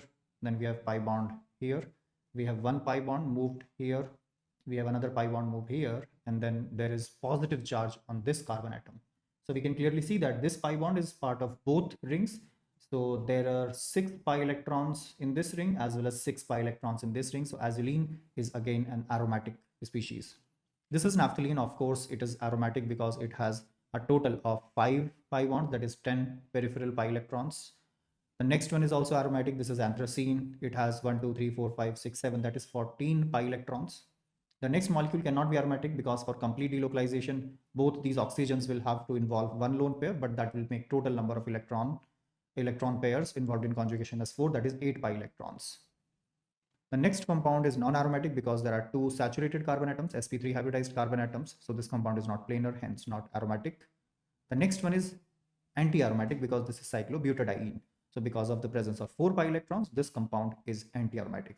So the total number of aromatic species is 1, 2, 3, 4, 5, 6, 7, 8, and then 9. So the correct answer is 9.00. Thank you. Hi everyone. This question is based on Arrhenius equation, in which we are given that activation energy for a reaction is this number. This is probably given in this format to help with the calculation. If the increase in the rate constant when the temperature is increased from 298 Kelvin to 308 Kelvin is x%, then the value of x would be. So we would use Arrhenius equation here, which can be written like this also: log K2 by K1 is equal to EA divided by 2.303 R multiplied by T2 minus T1 divided by T1 into T2. So here K1 is the rate constant of the reaction at temperature T1. K2 is the rate constant of the reaction at temperature T2. R is a universal gas constant for which the value in calorie is 2, and EA is the activation energy of the reaction. So let us substitute the given values. Log K2 by K1. Activation energy is 30.8 multiplied by 298 multiplied by 4.606 divided by 2.303 multiplied by the value of R in calorie is 2. Then we can directly write T2 minus T1, which is 308 minus 298, that is just 10. And T1 into T2 is 298 multiplied by 308. So 2.303 into 2 is 4.606. This is cancelled. 30.8 multiplied by 10 is 308. So this is also cancelled. And 298 is also cancelled by 298. So basically everything cancels here, and this comes out to be 1. Log of K2 by K1 is 1, which means that K2 by K1 is 10, because here the base of log is 10. So log of any number is 1, which means the number is 10. So if K2 by K1 is 10, so we can also think of this as the initial value of the rate constant is 1, and then it became 10. So how much increase is that? This is 900% increase, right? So if the increase in the rate constant and the temperature is increased from this to this is x%. So initially the rate constant was 1, then it became 10. So there is 900% increase in the rate constant. That is the correct answer to this question. So it should, up to 2 decimal places, if we are writing this, we could write it as 900.00. So that is the correct answer. Thank you. Hi everyone. In this question, we are given a list of compounds and we have to tell how many of these compounds will not give carbon dioxide on reaction with sodium bicarbonate. So any compound that is giving out carbon dioxide on reaction with sodium bicarbonate is acting as an acid with bicarbonate ion. So the basic reaction that is taking place here is bicarbonate ion from sodium bicarbonate takes up H plus ion from the compound, and then this forms H2CO3, which is carbonic acid that is unstable, and it breaks down to give water and carbon dioxide, which comes out as effervescence. So if the compound is acting as an acid with bicarbonate ion, which means that compound has to be a stronger acid than carbonic acid. Now the pK value, the first pK value for carbonic acid is approximately 6.4. So any compound that has pK lower than 6.4 is acidic enough to react with sodium bicarbonate and give carbon dioxide. Hexanol is an alcohol. So alcohols are much weaker acids. The pK values of alcohols lie in the range of 15, 16, 17, right? So hexanol will not give CO2. So yes, this is a correct option. Phenol itself also is not acidic enough to give carbon dioxide because the pK of phenol is approximately 10. Benzene sulfonic acid is a very strong acid because the conjugate base of benzene sulfonic acid is resonance stabilized. So benzene sulfonic acid actually gives CO2 on reaction with sodium bicarbonate. So this is not our right candidate. Acetic acid, again, it has a pK of approximately 4.75. So acetic acid is acidic enough to give CO2 with sodium bicarbonate. So that is not our candidate. Benzoic acid is, again, it's a type of carboxylic acid only. It is slightly more acidic than acetic acid. So obviously benzoic acid will also give carbon dioxide with sodium bicarbonate, not an appropriate candidate. Now ortho and para-nitrophenol, although they have lower pK value than phenol, because nitro group is a very powerful electron withdrawing group. So the presence of nitro group at ortho and para position does increase the acidity, but it does not become lower than 6.4. In fact, the pK values of ortho, meta, para nitrophenols, it lies in the range of 7 to 8 around. So they will not give CO2, hence they are the right candidate. So the total number of compounds that will not give CO2 with sodium bicarbonate are 4: hexanol, phenol, para-nitrophenol, and orthonitrophenol. So 4.00 would be the correct answer.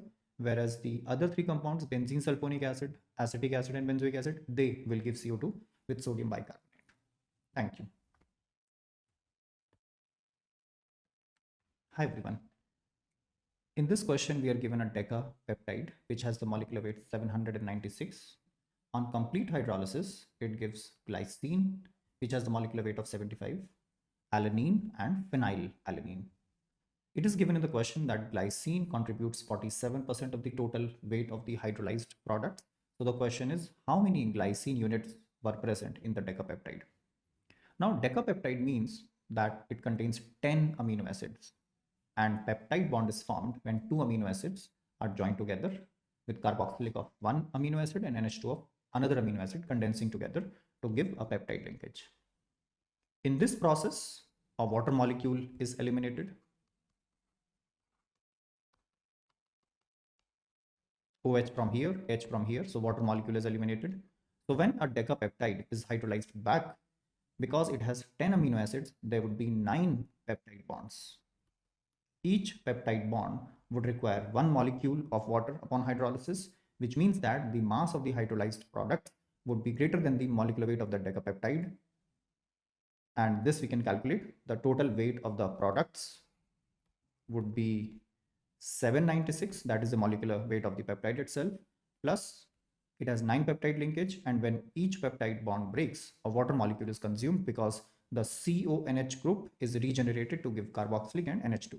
So there are 9 water molecules consumed for 1 molecule of decapeptide multiplied by 18. So this value, it comes out to be 958.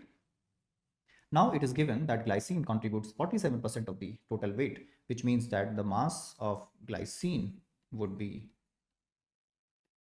958 multiplied by 47% of it, which is 47 by 100. So this will come out to be approximately 450, and hence the number of glycine units present in the decapeptide, we can calculate that this is 450 divided by 75, and that comes out to be 6. So the correct answer to this question would be 6.00. Thank you. Hi everyone. In this question, we are given few species, molecules and radicals, and the question is the number of species in which a lone pair or an odd electron on the central atom is present in a directional orbital. So we know that s orbital is non-directional, whereas all hybrid orbitals are directional in nature, as well as p orbital, d orbitals, they are directional. Starting with ammonia, yes, the hybridization of nitrogen in ammonia is sp3, which means that the lone pair on nitrogen is present in an sp3 hybrid orbital. So this is a molecule in which the lone pair is present in a directional orbital. Talking about phosphine, here the bond angles are close to 90 degrees, and in fact we can apply Drago's rule here, according to which hybridization does not occur here, and the lone pair of phosphine resides in 3s orbital, which is non-directional. So this is not correct. In NO2, we have this odd electron on nitrogen. So definitely that resides in an sp2 hybridized orbital, which is directional in nature. So this is also correct answer. In ClO3, again, the odd electron is present in an sp3 orbital. So this is also correct answer. In case of water, we can say the hybridization is sp3. So the two lone pairs on oxygen also present in sp3 hybrid orbital. So this is also correct. In CF3, the boundary atom is more electronegative than the central atom. So the odd electron would be present in a hybrid orbital. So here, the shape will be pyramidal, but the odd electron is present in sp3 hybrid orbital, which is directional.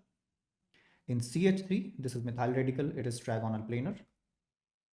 Here, there is one unhybridized p orbital in which the odd electron on carbon is present. Now, p orbital is also directional in nature, so this would also make a right candidate. So the total number of species in which the lone pair or odd electron is present in a directional orbital is 1, 2, 3, 4, 5, 6. So the correct answer would be 6.00. Thank you.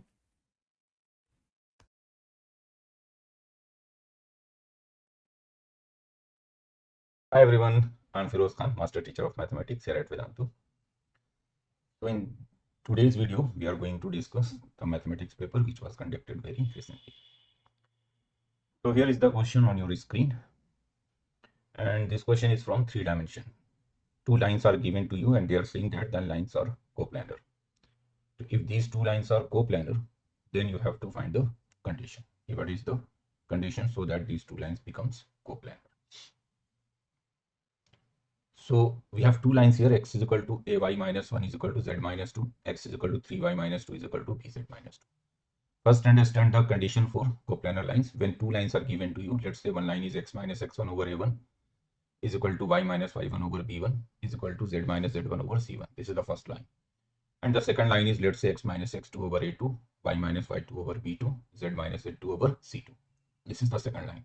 If these two lines are coplanar, then you will form a determinant. The first row of the determinant will be x1 minus x2, y1 minus y2, z1 minus z2, means the difference of the 2 points. Second row of the determinant is a1, b1, c1. Third row of the determinant is a2, b2, c2. This determinant should be 0.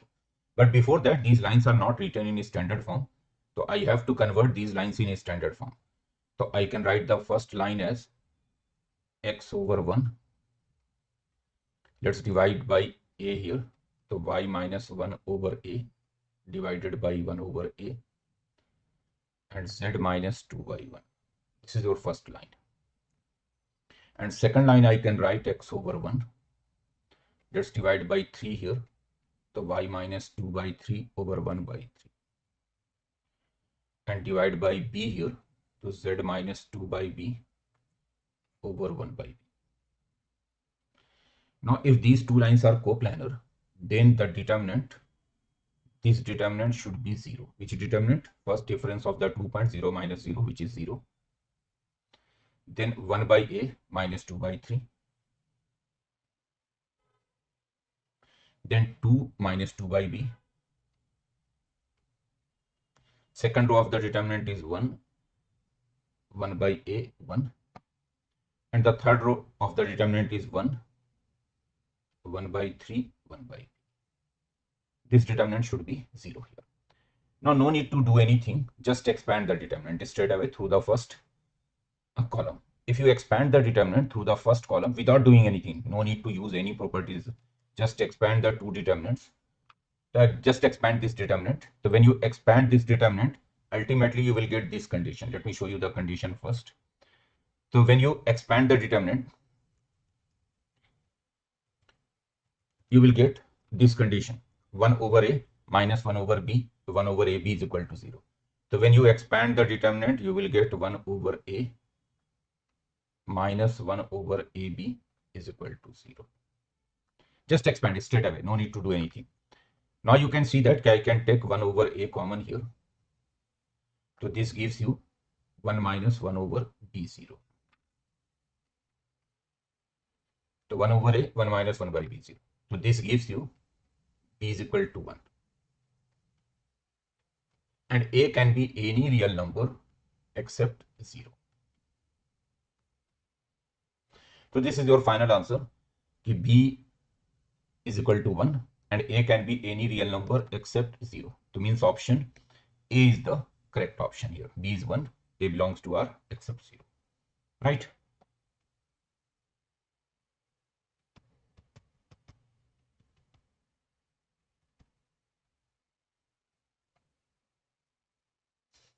Let's see this question now. This is from complex number and trigonometric equation. Some part of trigonometry will be involved here. And you have integration also in this question. So multi-conceptual, complex number, trigonometry and integration. So first they are saying that the real part of this complex number, the given complex number is 1 by 5. Now what is the given complex number? Given complex number is, let's say, z.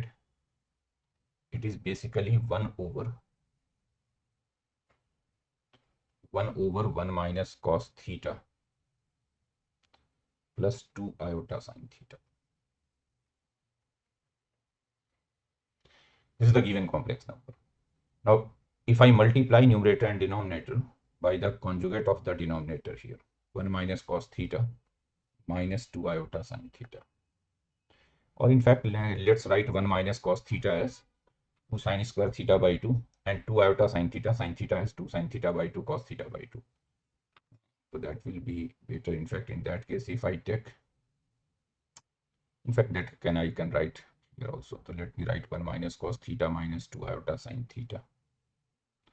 And in the denominator also 1 minus cos theta minus 2 iota sin theta.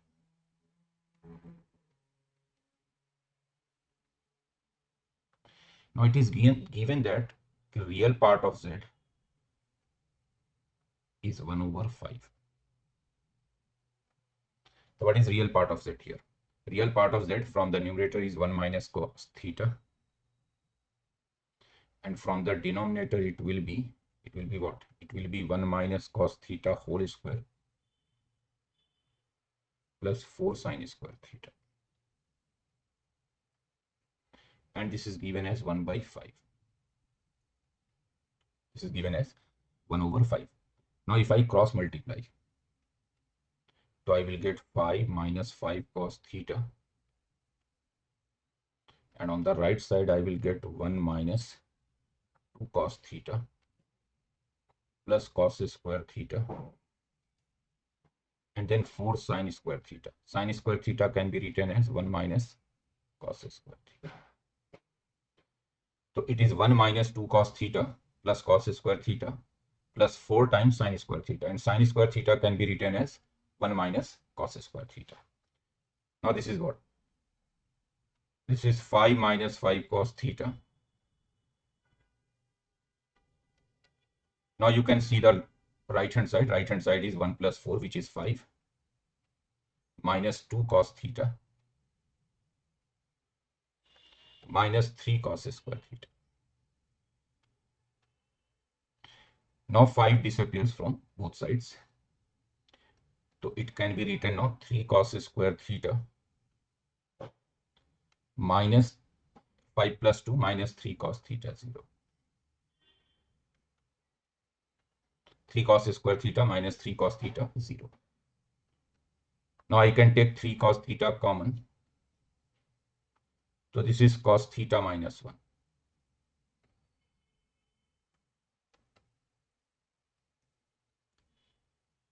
So ultimately, this gives you two possibilities, either cos theta 0 or cos theta 1. But you can see that theta belongs to 0 to pi. So therefore, cos theta cannot be 0. Cos theta can be 0 in fact. So cos theta cannot be 1 because it is open interval 0 to pi. And cos theta can be 0 at pi by 2. So theta is equal to pi by 2 is the only possibility here. Cos theta is equal to 1. This is not possible.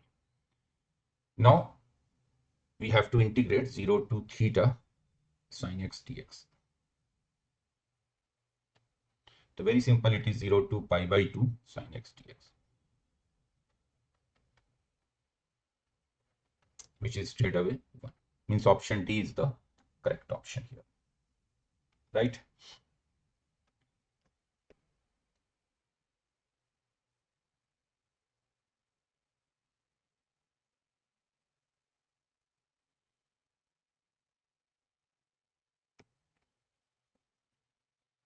See this question. The question is from vectors, but more than vectors, actually it is a question of cosine rule, solution of triangle. Basically, they have given you 3 side length of the triangle. You have a triangle ABC, and side length BC is 3, side length CA is 5, side length BA is 7. So let's draw a triangle first. So if I draw a triangle here,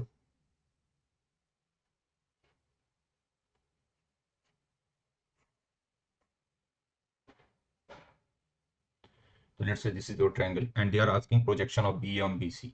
So let's say this is a BC. So BC length is 3, this length is 3 BC.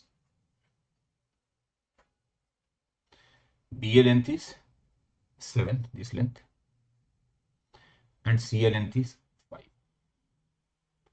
They are asking projection of BA on BC. The projection is what? Just draw perpendicular from A to BC. Let's say this perpendicular is AD. The projection is basically BD. You have to find BD length. The projection of BA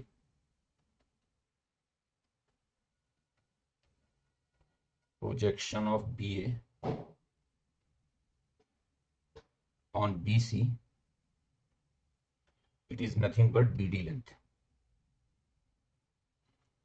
And BD length, you can see that from the right triangle ABD, cos B is BD by 7. So BD can be written as 7 cos B. And by cosine rule, I can write cos B as cosine rule.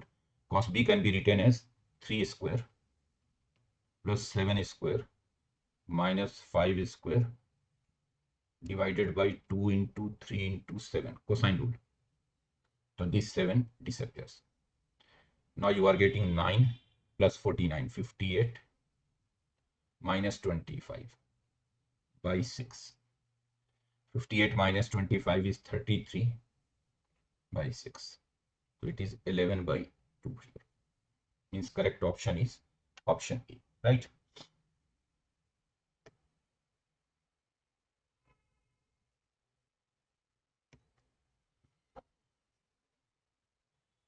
See this question. This is from probability. So you are given 3 events A, B, C, and the probability that exactly one of A and B occurs is 1 minus K, exactly one of B and C is 1 minus 2K, exactly one of C and A is 1 minus K, and the probability that all of them occur simultaneously is K square. So what is the probability that at least one of them occur? At least one means union. So basically they are asking the probability that at least one means union will occur. To see probability of exactly one of A and B. Exactly one of A and B can be written as PA. This is straightforward formula. Probability of exactly one of A and B is PA plus PB minus 2 times PA intersection B. This is exactly one of A and B, and this probability is given as 1 minus K. Now probability of exactly one of B and C, it is PB plus PC minus 2 times probability of B intersection C. This is 1 minus 2K. Then probability of exactly one of C and A, PC plus PA minus 2 times PC intersection A. This is 1 minus K. And probability of all three simultaneous occurrence of ABC. Probability of all A, B and C means A intersection B intersection C. It is K square given. Now if I add these three equations, just add these three equations, 1, 2, 3. So you will get 2 times PA plus PB plus PC minus PA intersection B minus PB intersection C minus PC intersection A. And what is this sum? This sum is 3 minus 5K. 4K, in fact, not 5K. 3 minus 4K. Now let's find the probability of exactly one of A and B. Probability of union. A union B union C. Exactly one of A and B and C. So that can be written as PA plus PB plus PC minus PA intersection B minus PB intersection C minus PC intersection A, and then plus PA intersection B intersection C. PA plus PB plus PC minus PA intersection B minus PB intersection C minus PC intersection A. This can be written as 3 minus 4K by 2. And probability of simultaneous occurrence is what? Simultaneous occurrence is K square. So this becomes K square minus 2K plus 3 by 2. And it can be written as K minus 1 whole square plus half. So obviously this probability is greater than half, always, because K minus 1 is whole square cannot be negative, and it cannot be 0 also, because if you take K minus 1 0 means K is equal to 1, so then this probability is not defined. So hence it should be greater than half. So means option A should be the correct option here, right?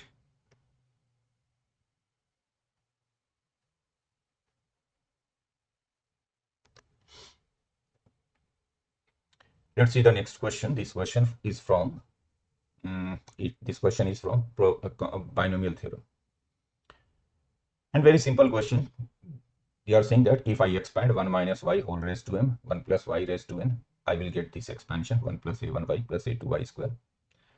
And the coefficient of y, which is a1, is given as 10. Coefficient of y square, which is a2, is also given as 10. So what is m plus n? So what you will do here, just straight away expand this 1 minus y raised to m, 1 plus y raised to m. So if I expand 1 minus y raised to m, so this expansion is mc0 minus mc1y plus mc2y square and so on.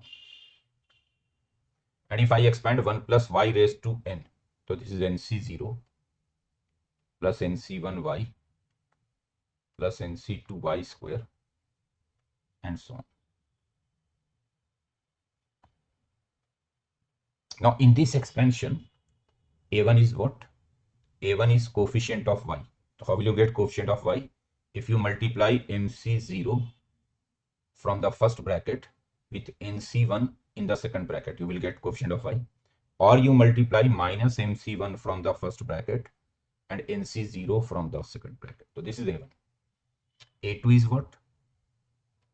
Coefficient of y square. How will you get coefficient of y square? So if you multiply mc0 from the first bracket with nc2 of the second bracket, or minus mc1 from the first bracket with nc1 of the second bracket, or plus mc2 of the first bracket with nc0 of the second bracket.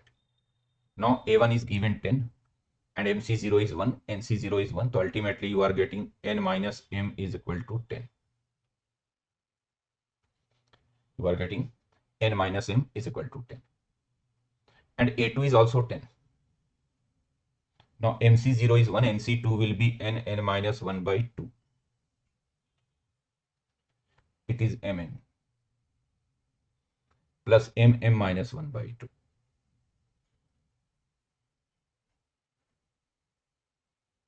n minus 1 by 2 minus mm minus 1 by 2. Now it can be written as, just simplify it, so it will be 20 here. Then you will get m square plus n square minus m plus n minus 2mn. Just simplify it carefully. You will get 20 is equal to m square plus n square, then minus m minus n minus 2mn. Now it is 20. Now you can see that m square plus n square minus 2mn, first, second and last term, it can be written as n minus m whole square minus m plus n. Now it is 20. N minus m is what? N minus m is also 10. So it is 100 here. N minus m is 10 from this here. Here you can see n minus m is 10. So 100 minus m plus n. So this gives you m plus n is equal to 80. That's it. So correct answer will be 80 here, right?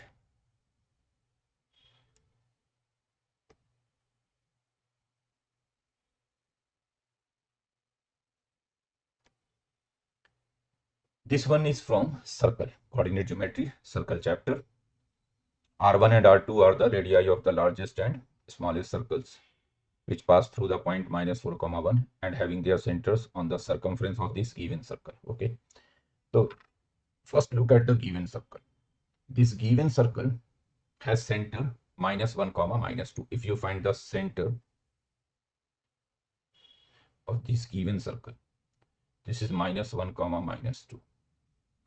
And what is the radius of this given circle? Radius of this given circle is under root 1 plus 4 plus 4, which is 3.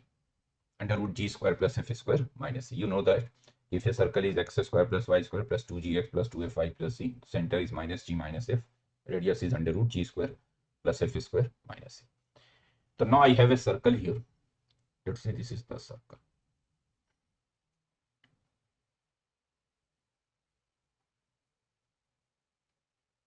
Its center is, let's say, c, which is minus 1, minus 2. And now another point I have minus 4, 1. So let's say minus 4, 1 is, let's say, some point here. Let's say P is the point minus 4, 1.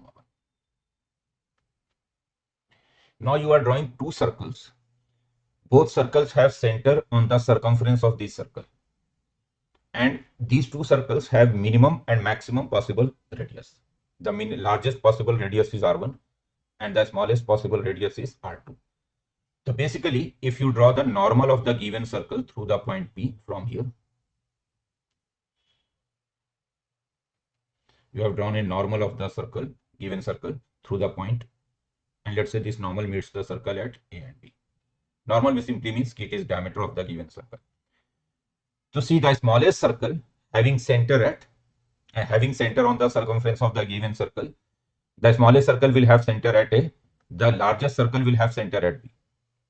The smallest circle will have center at A. The largest circle will have center at B. And the largest radius is given R1 here. Smallest radius is given R2 here.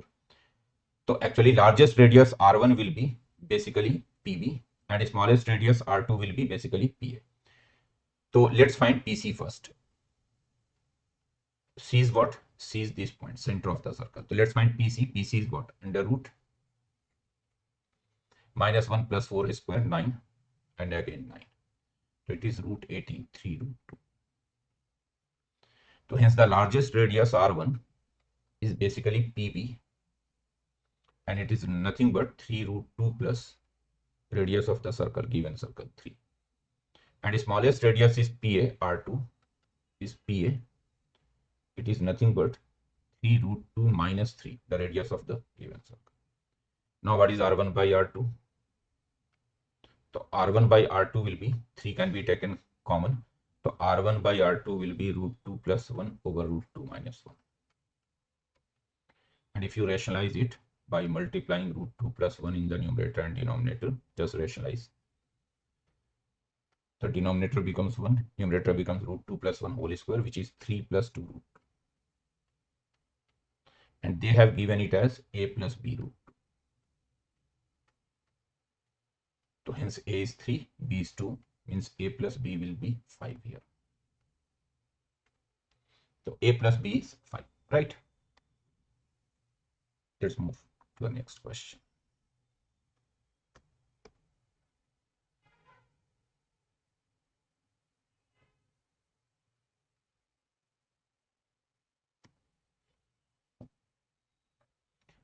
This question is from sequence and series and little bit of logarithm. Some properties of logarithm will be used. So basically it is AP and logarithm. The concept of AP and logarithm will be used here. They have given you a series and they are saying that the sum of this series is 504. So what will be x? X is positive. Even if they don't write x positive, log will be defined only for positive number. So that is understood that x will be a positive number here. Now using the property of log, you know that if you have log x with the base a raised to m, so it can be written as 1 by m log x with the base a. Basically what happens when you remove the power of the base, so then you will write the reciprocal of this power outside. If it is m here, so you will write 1 by m here. The same property if I use here, so this log x with the base 9 raised to half, I can write it as 2 log x with the base 9. Similarly, next one will be 3 log x with the base 9. Then 4 log x with the base 9. And it is written how many terms? 21 terms. Up to 21 terms. And this sum is given to you, 504. Now you can see that the log x with the base 9 can be taken common. So now you have 2 plus 3 plus 4, 21 terms. So obviously last term will be 22, 504. Log x with the base 9, use AP formula here, sum of AP. So how many terms you have here? 21 terms. So sum will be 21 by 2. First term plus last term, which is 24. It is 504. Let's cancel. 21 and 504. Is it divisible? So 21 into 2, 44. 21 into 2 will be what? 42. And then 8 remaining. So 21 into 4, it is 24. 24 also cancel. So basically you are getting log x with the base 9 is equal to 1 only. And not 1, it is 2. Actually 2 is there in the denominator. So it will be 2 here.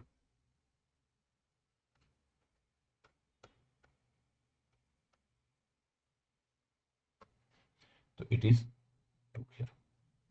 Let me repeat once again. If you cancel 21 and 504, so 21 into 2, 42, 8 remaining, 84, so 21 into 4, 8, and then 24 cancel. Now you can write x is equal to, just remove log, so x will be 9 raised to 2, means 81. So 81 is the correct answer here, which is option A, right?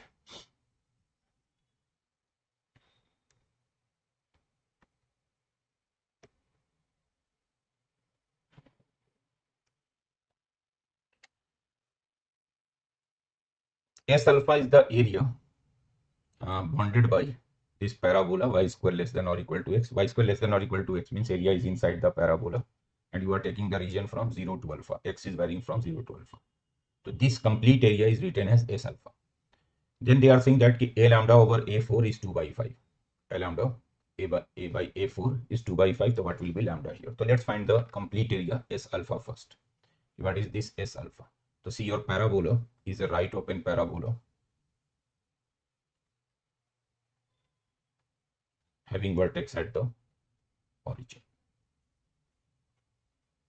This is x-axis. And you are taking the area between inside the parabola from x is equal to 0 till x is equal to alpha. Let's say this is x is equal to alpha here. So you are taking this area. This area is called S alpha here, this complete area. So this area is S alpha, right?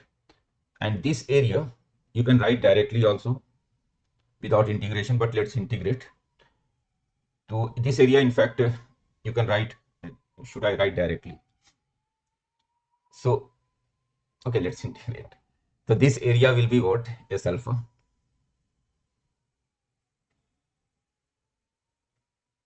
Obviously, this area is symmetric about x-axis. So I will just take the area above x-axis and multiply it by 2. So that will be total area. So total area is 2 times 0 to alpha y dx. And y is what? Root x. Your parabola is basically y is equal to root x. Y square is equal to x, so y is root x. The upper part of the parabola is y is equal to root x. So 2 times 0 to alpha root x dx. This is S alpha. And root x you can integrate very easily. Integration of root x will be 2 by 3, x raised to 3 by 2. And when you substitute the limit, this is alpha raised to 3 by 2. Now they have given that okay, A lambda is the area of the region S alpha. Okay, area is denoted by A alpha, not S alpha. S alpha is the region. Area is denoted by A alpha. So it is A alpha actually. S alpha is the region, area is A alpha. Now if I take A lambda by A4, so this is given as 2 by 5.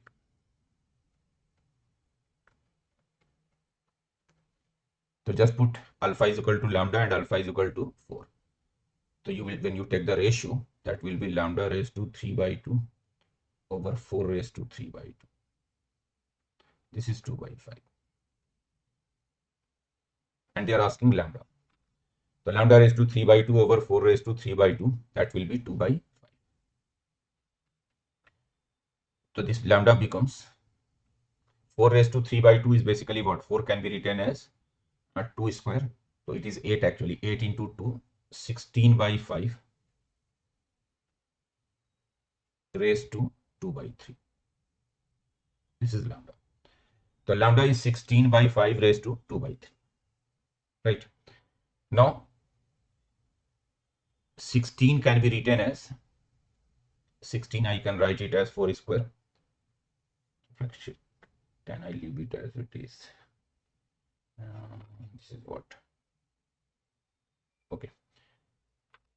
In fact, they have given power 1 by 3, not 2 by 3. So I can write it as 256 by 25 raised to 1 by 3. can be written as 256 by 25 raised to 1 by 3. And 256 can be written as 64 into 4 by 25 raised to 1 by 3.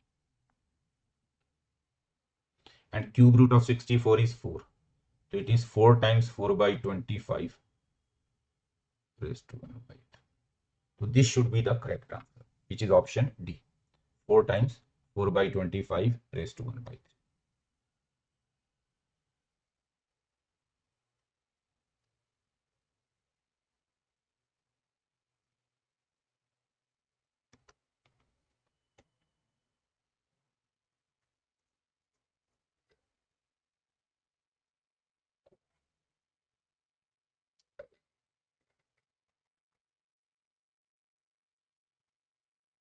Let's see this question now. This is based on composite function. They are saying that f of fx is same as x.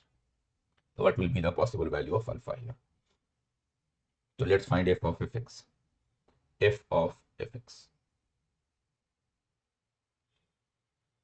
So that will be 5fx plus 3 over 6fx minus alpha. And this is what? 5 times fx, which is 5x plus 3 over 6x minus alpha plus 3. Then 6 times 5x plus 3 over 6x minus alpha. And this is given as x. Now let's simplify. The numerator becomes 25x plus 15 plus 18x minus 3 alpha. It is 25x plus 15 plus 18x minus 3 alpha in the numerator. And in the denominator, I have 30x plus 18 minus 6 alpha x plus alpha square. This is x. Now it can be written as 25x and 18x, 43x. 25 and 18, 43x plus 15 minus 3 alpha. And right hand side becomes 30 minus 30, just let me check it. It is 30x plus 18 here, not 18x. So it is, if I cross multiply, so I am getting 30 minus 6 alpha x square. Then 18 plus alpha square x. 18 plus alpha square x. Now if I equate the coefficients from both sides, so see on the left side coefficient of x square is 0, while on the right side coefficient of x square is 30 minus 6 alpha. So this gives you alpha is equal to 5. And you can check that if you put x is equal to alpha, if you put alpha is equal to 5, so then left hand side and right hand side both will be equal. If I put alpha is equal to 5, the left hand side becomes 43x and right hand side also becomes 43x. So means it is correct. So B is the correct option here.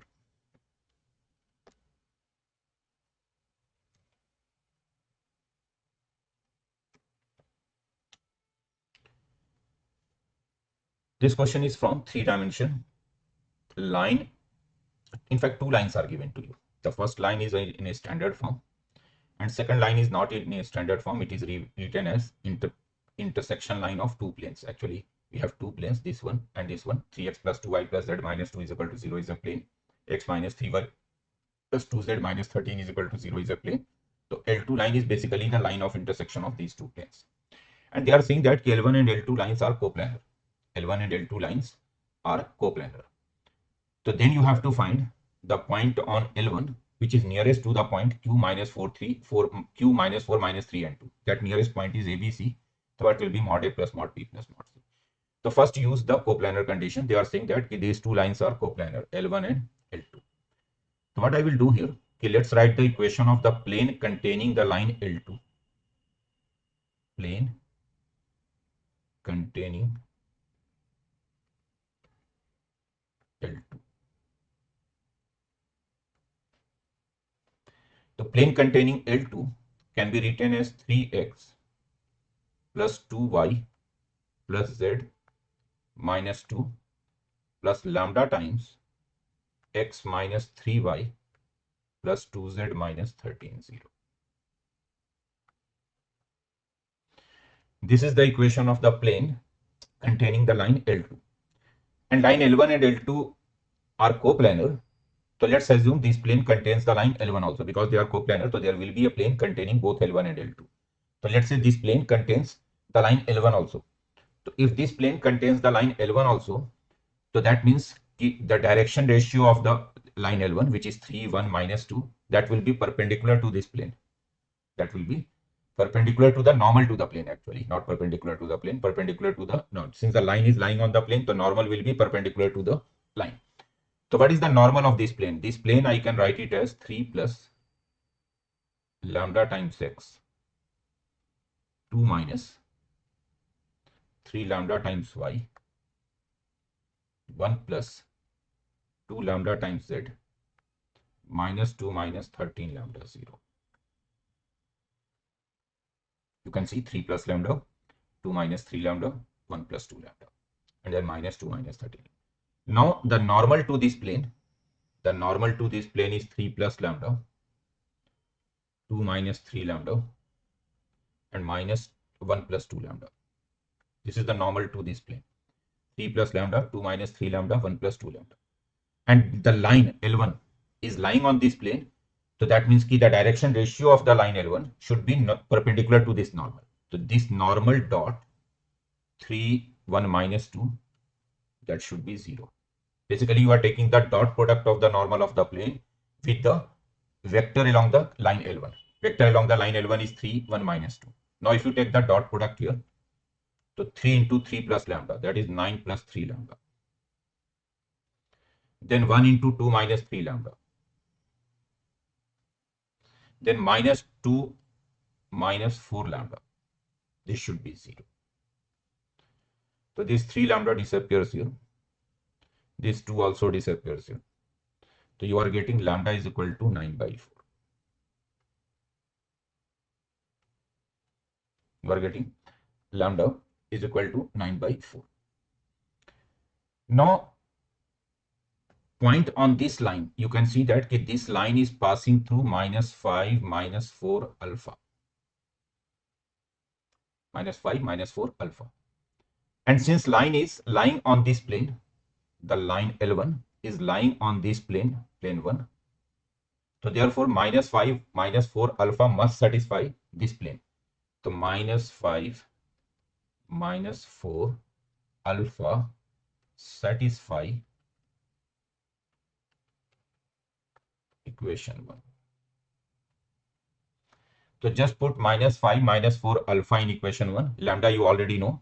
Lambda, just put lambda is equal to 9 by 4 and put x is equal to minus 5, y is equal to minus 4 and z is equal to alpha. So you will get the value of alpha from here. Let's not waste the time. Let me check what is alpha. So if you put this point in the plane equation 1, so alpha comes out to be 7. So from here alpha will be 7. That means कि now the line L1 is basically what? Line L1 is x plus 5 by 3, y plus 4 by 1,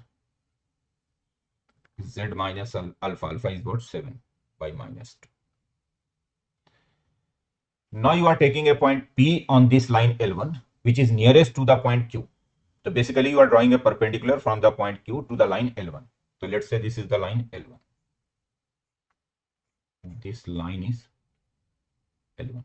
And you are drawing perpendicular to this line from the point Q. Q is minus 4, minus 3, 2.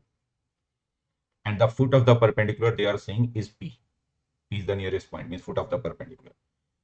Now I can take P as, since P is lying on this line, so I can take the point P as 3P minus 5, P minus 4, and minus 2P plus 7. P point can be taken like this. 3p minus 5, p minus 4, minus 2p plus 7. Now you can find vector QP. The vector QP is what? 3p minus 5 plus 4 means 3p minus 1. 3p minus 5 plus 4. Then p minus 4 plus 3, p minus 1. Then minus 2p plus 7, minus 2, minus 2p plus 5. And the vector along the line L1, vector along the line L1 means direction ratios of the L1. Direction ratios of the L1 is 3, 1, minus 2. This is the direction of the line L1, 3, 1, minus 2. So if I take the dot product of QP vector with 3, 1, minus 2, so this should be 0. So this gives you 9p minus 3 plus p minus 1 plus 4p plus minus 2. This should be 0. 3 into 3p minus 1, 9p minus 3, 1 into p minus 1, p minus 1, minus 2 into minus 2p plus 5, which is 4p minus 10, not minus 2. It is minus 10 here. 4p minus 10. Now if you solve it, so now it is basically 14p and minus 14. So p is 1. Right? And this p is 1. So this p point becomes what? P point becomes minus 2, minus 3, and 9 and 5. P is 1. And this P point is given to you as ABC. They are asking mod A plus mod B plus mod C. The mod A is 2 plus 3 plus 5. 2 plus 3 plus 5, it is 10. So option B should be the correct option here. 10.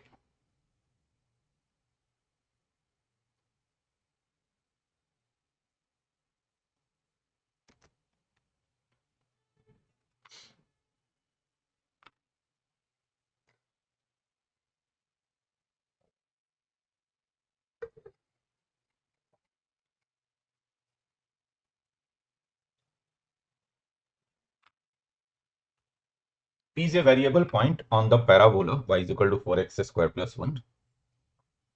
The locus of the midpoint of P and the foot of the perpendicular drawn from P to the line y is equal to x. Okay. So basically what they are saying, you have a parabola y is equal to 4x square plus 1. This is the parabola. And then I have a line y is equal to x. Let's say this is the line y is equal to x.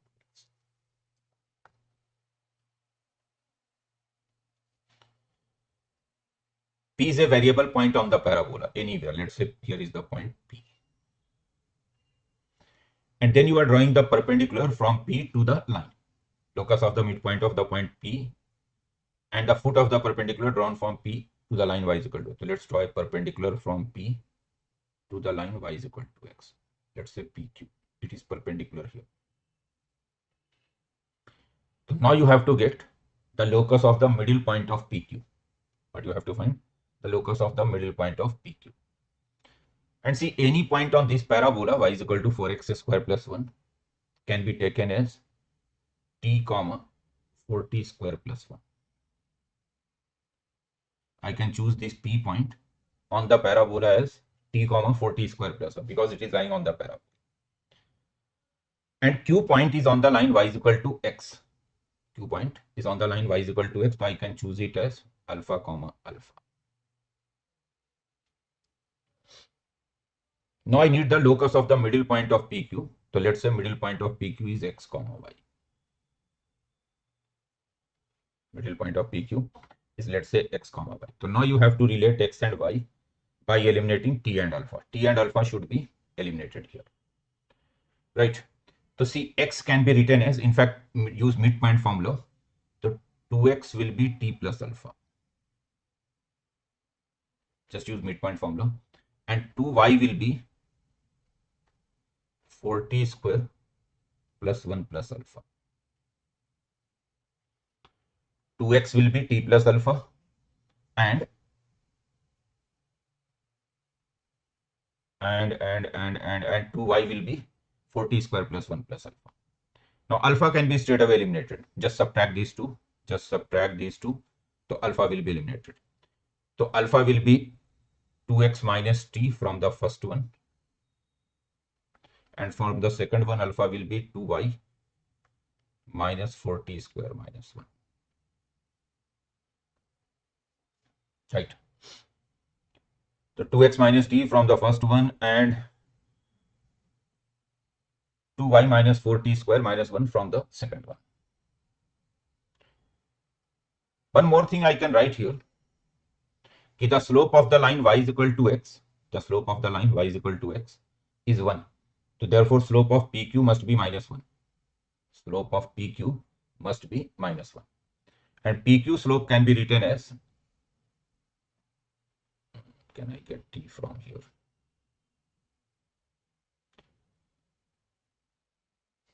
And if I get alpha, PQ slope will be what? Y minus alpha over x minus alpha. Let me write PQ slope. The slope of PQ will be, you write slope of PQ or you write slope of QR, both are same thing. So if I write slope of QR, that will be y minus alpha over x minus alpha. Y minus alpha over x minus alpha. This should be minus 1. Right. So from here I will get y minus alpha is equal to minus x plus alpha. So I'm getting alpha is equal to y plus x by 2. Alpha is equal to y plus x by 2. Now just see here. Alpha is y plus x by 2. So if I put the value of alpha here,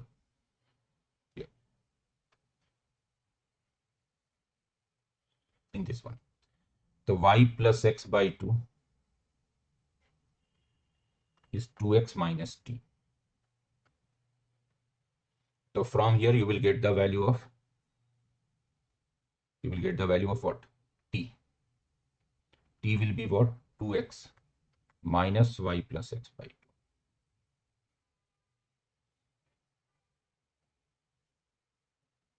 And if you solve it, so t becomes 4x minus x, 3x minus y by 2. So t is 3x minus y by 2. And now if I equate these two, these two, both are alpha. So if I equate these two, I will get 2x minus t plus 2y minus 4t square minus 1. 2x minus t is equal to 2y minus 4t square is equal to here.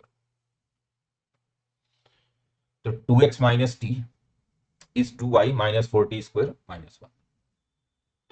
And now just simplify it. So it becomes what? It becomes 2x minus 2y plus 1 is equal to t minus 4t square. T minus 4t square. And just put the value of t here.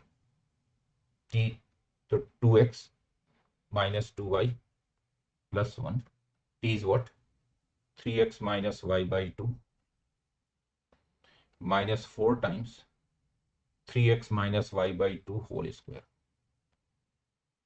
And now after that, just rearrange it, you will get your locus. After that, this is just rearrangement thing. Just rearrange, you will get your answer. So when you rearrange, finally answer will be which one? Your answer will be option C. After rearrangement, you will get something like this. 2 times 3x minus y whole square plus x minus 3y plus 2, 0.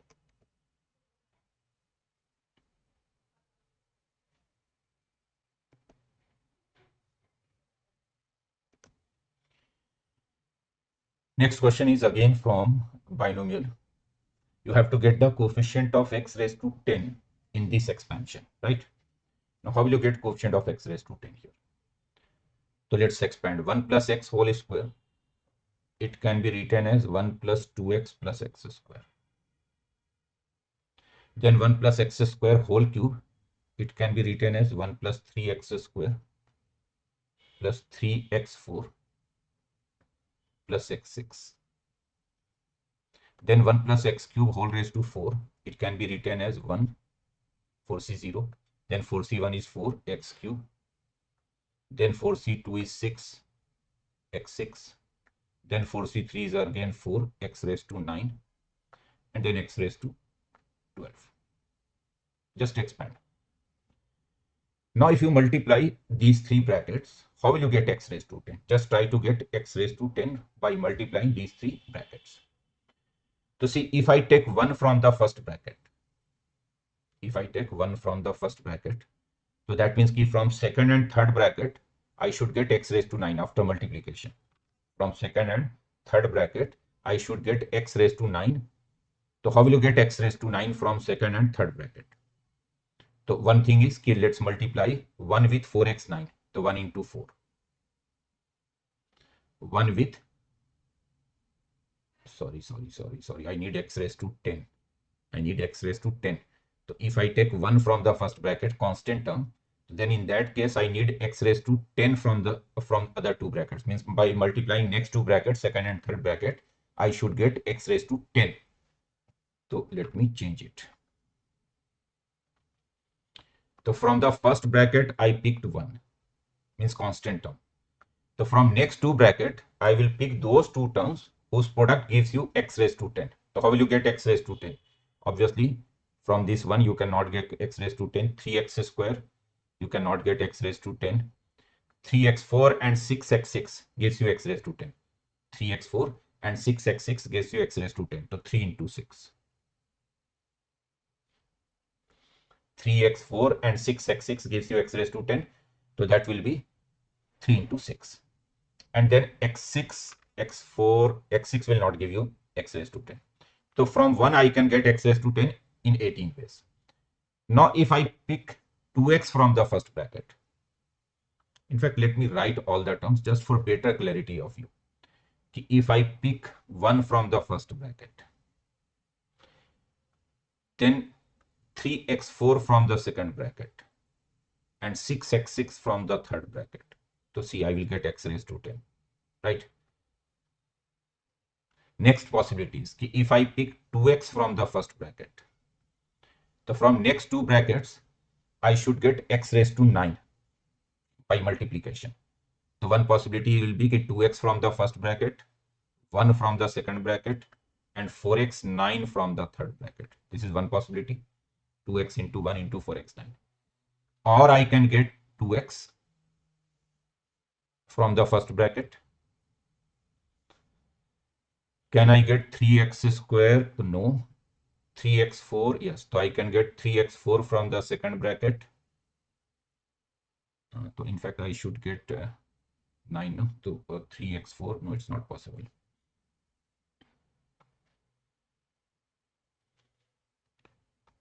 2x from the first bracket, 2x into 1 into 4x 9. This is correct. This gives you x raised to 10. Then 2x, 3x square, and we don't have, actually we need 10. So x from the first bracket, that means 9 from other two. So I cannot get 9 with x square. Now x4, 5 is not there. x6, in fact, 2x into x6 into 4x cube. This is one possibility. 2x into x6 into 4x cube. This will give you x raised to 10 here. Next, if I take x square from the first bracket, so from other two bracket, I should get x raised to 8. So how will you get x raised to 10? With 1, not possible. Yes, it is possible. 3x square into 6x6. So you can see it becomes x raised to 10. So 3x square into 6x raised to 6 is possible.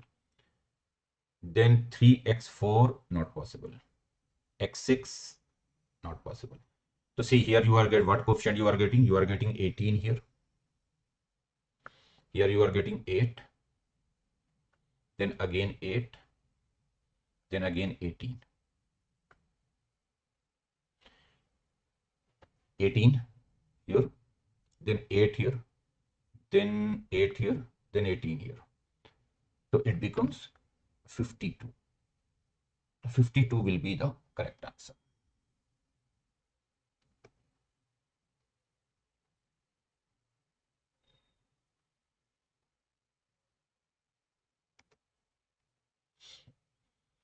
A is a given matrix of second order. A is written as P plus Q. P is symmetric and Q is skew symmetric. Determinant of Q is 9. Then the modulus of the sum of all possible values of determinant of P. So A is written as a symmetric plus skew symmetric.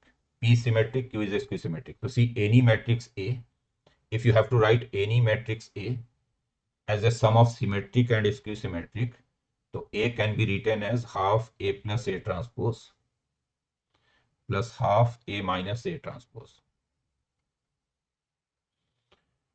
So here half A plus A transpose is a symmetric matrix and half A minus A transpose is a skew symmetric matrix. So basically P is half A plus A transpose and Q is half A minus A transpose.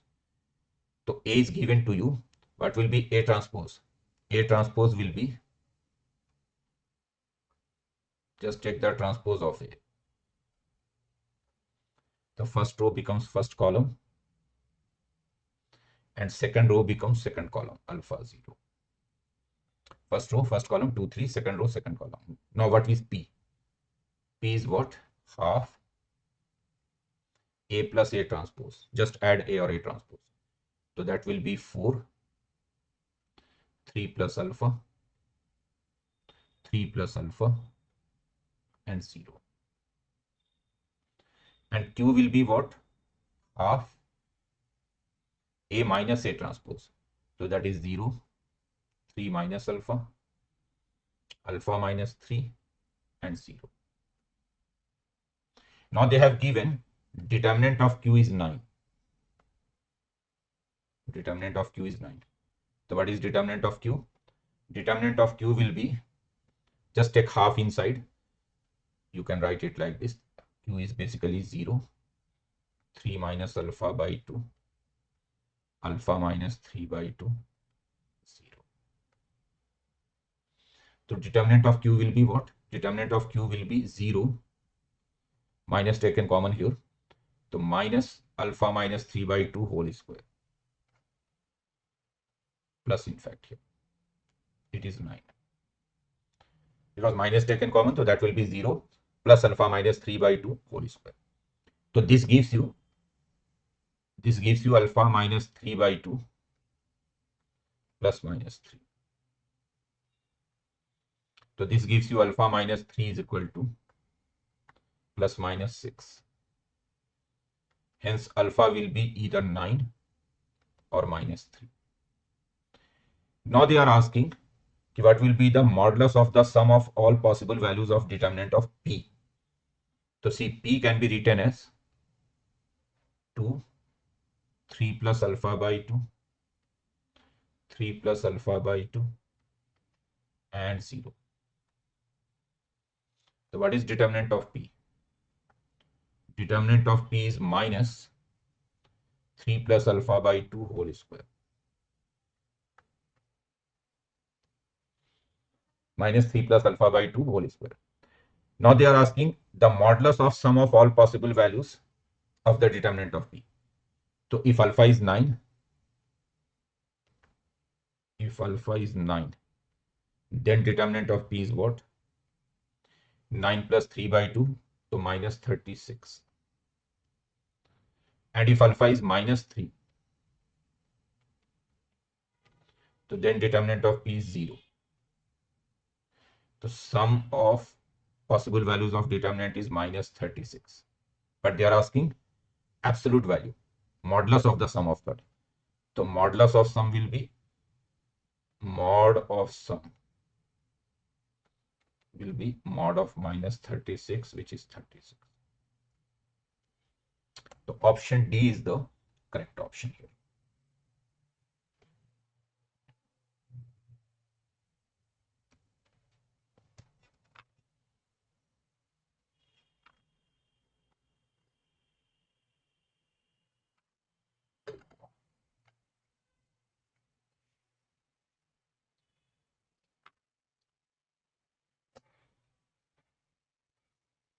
Next question. This question is from differential equation. And basically it is variable separable. You can separate the two variables. Y1 is minus 1. What will be y3 square? So let's separate the two variables first. So I can write it as, in fact, it can be written as, can I write? Okay, let's separate the two variables.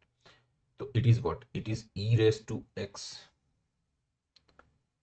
under root 1 minus y squared dx minus y over x dy. So I can write e raised to x dx is minus y over under root 1 minus y squared dy.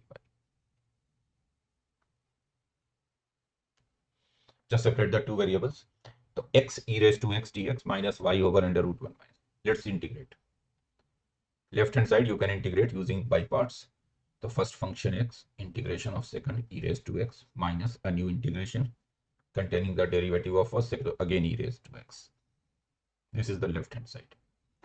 Right hand side, if you substitute this 1 minus y square as t square, just substitute. In fact, derivative of 1 minus y square will be minus 2y. So I can write it as half dt over root t. Or let me write in a simple way. On the right hand side, if I substitute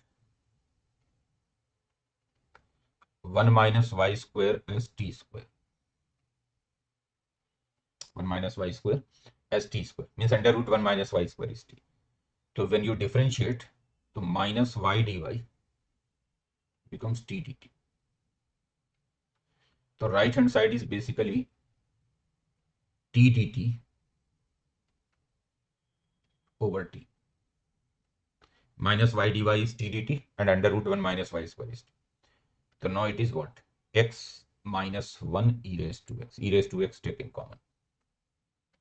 And on the right side you have dt only. Integration of dt is t. T is under root 1 minus y square. So you got this. Plus c. Now y1 is minus 1. Y1 is minus 1. So put x is equal to 1. So left hand side becomes 0. Y is minus 1. So this is also 0 plus c. So c is 0 here. X is equal to 1. Y is equal to minus 1.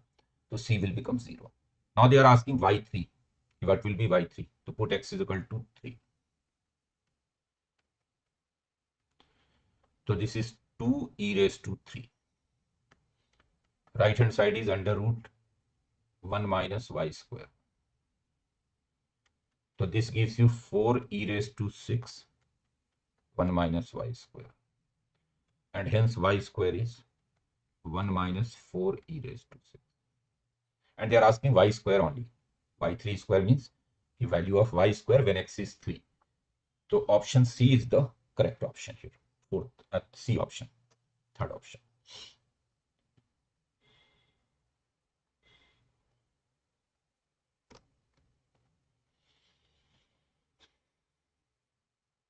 Next question is from functions, greatest integer function, modulus, and problem is related with domain. You have to get the domain of this function. And domain is given as minus infinity to a, union b to c, union 4 to infinity. So you have to find a plus b plus c, right? So obviously this function is defined only when in mod of integral part of x, let's write integral part of x as t, the mod of t minus 2 over mod of t minus 3, it should be greater than or equal to 0. T is what here? T is integral part of x.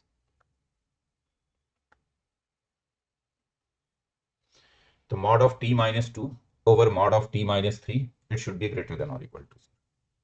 Now if I apply Wavy-Curve method here, the mod of t minus 2 0 at minus 2 and plus 2, so minus 2 plus 2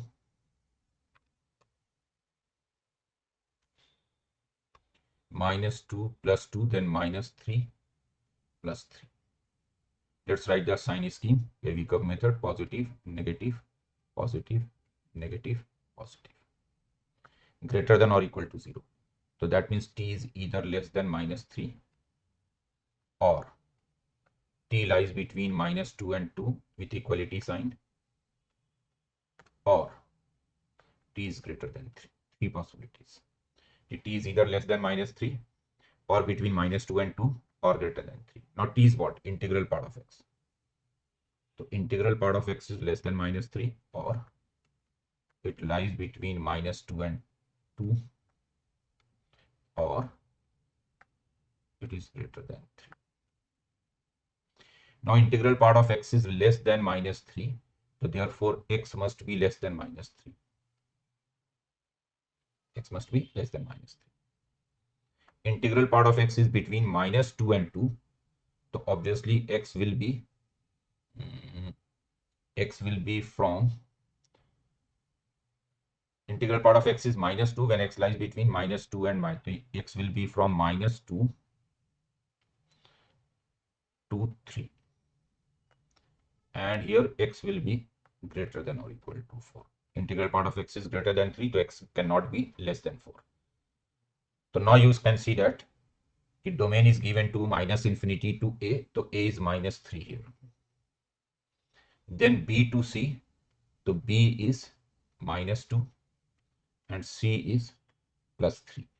But they are asking a plus b plus c, which is clearly -2.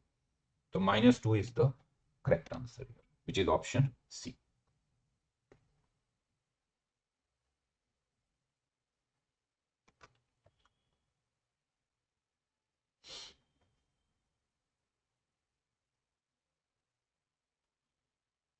Next question from definite integration. This integration is given to you 0 to a e raised to x minus integral part of x dx 10 e minus 9. And then they are asking the value of a. What should be the value of a so that this condition holds? Okay. So I can write this integration 0 to a e raised to x minus integral part of x dx.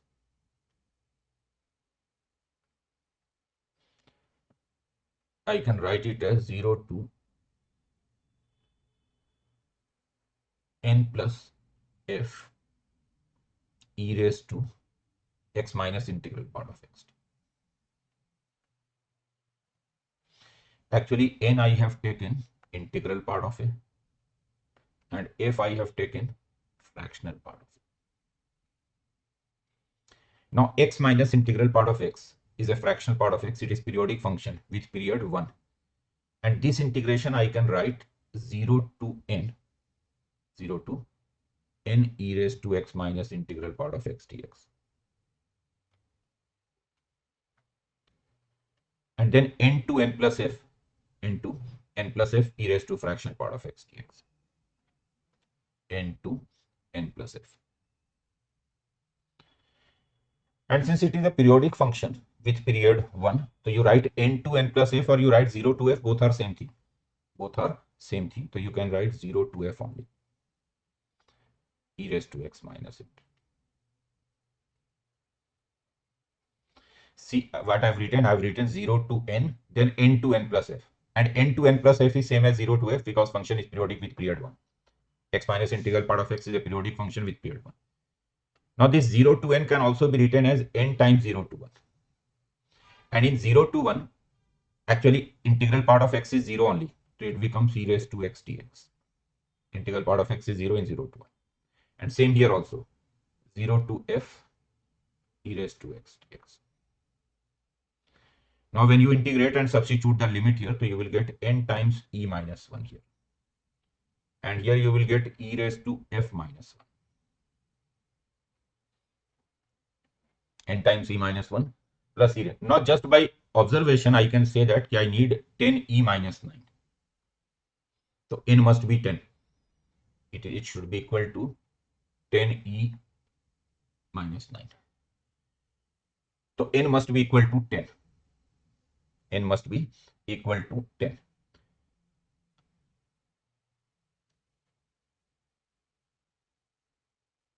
And f will be what? Let's see what will be f. So I can write it this one. If I put n is equal to 10 here. If I put n is equal to 10 here, so it will be 10 times e minus 1 plus e raised to f minus 1. So it becomes 10e plus e raised to f minus 11.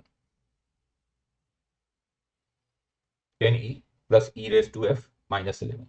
But I should get 10e minus 9. So that means this quantity should becomes minus 9. So e raised to f minus 11, it should become minus 9. So e raised to f is 2. So f is actually log 2 with the base e. So what is a here? A I have taken n plus f. So a I have taken n plus f. N is what? 10. F is what? Log 2 with the base e. So 10 plus log 2 with the base e, which is option C.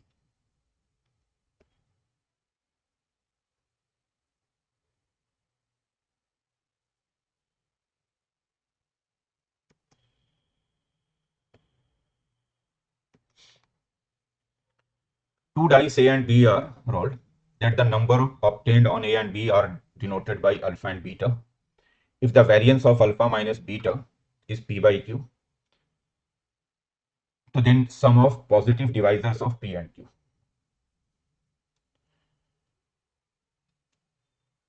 So in fact, I will be using a result here. Let me write the result first. Suppose you have two observations and x and y. If variance of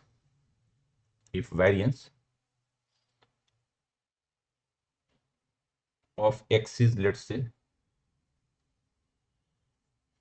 in fact, let me write the result straight away. If you have two observations x and y, let's say, the variance of x plus y is, it can be written as variance of x plus variance of y. And variance of x minus y is also variance of x minus variance of y. The only restriction is that x and y should be independent observations. Means they should not be depending upon each other. X and y are independent of each other.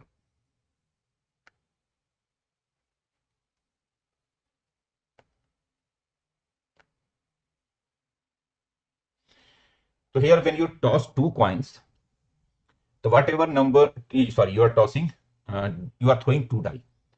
So when you throw two dice, whatever number you get on the first die, it does not affect the outcome of the second die. Means the two outcomes will be independent of each other. Let's say you are throwing a die two times. Whatever number you get on the first time and number you get on the second time, these two are independent events. So here alpha beta are independent actually outcome. So I can write variance of alpha minus beta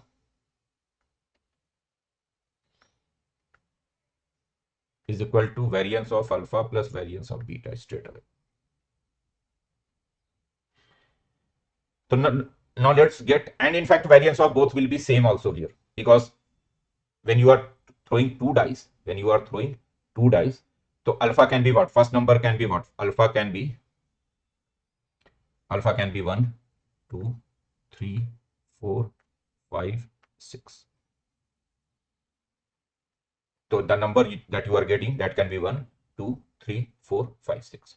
And their respective probabilities, Pi, in each case is 1 by 6. Probability of getting 1 is 1 by 6. 2 is also 1 by 6. Every time probability is 1 by 6.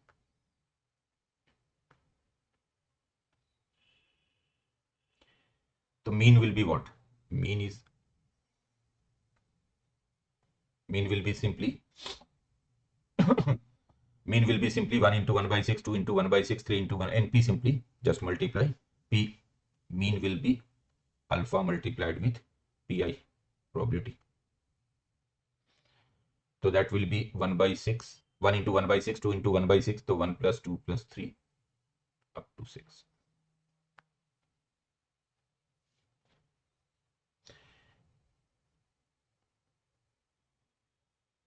And this is what? 1 plus 2 plus 3 up to 6 is what?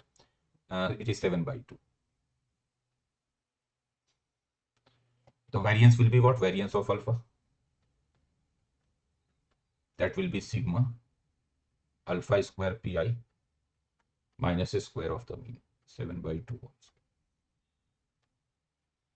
sigma alpha square pi. So this time it is 1 by 6, 1 square plus 2 square up to 6 square minus 49 by 4. Now 1 by 6, 1 square to n square, sum is n plus 1 to n plus 1 by 6. So 6, 7, 13 by 6. n plus 1 to n plus 1 by 6 minus 49 by 4.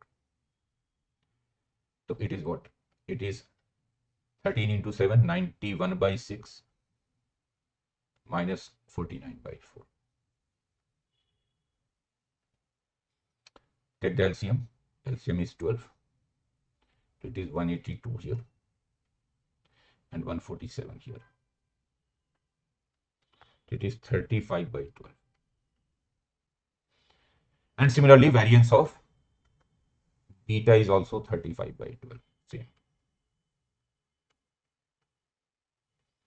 So hence variance of alpha minus beta will be basically 35 by 12 plus 35 by 12. It is 35 by 6. And they have given variance as P by Q.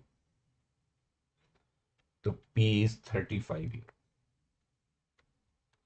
Now they are asking sum of positive divisors of P. So what are divisors of P?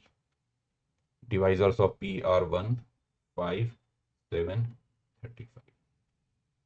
So what will be sum of divisors? It is 48. So sum of divisors is 48 here, right?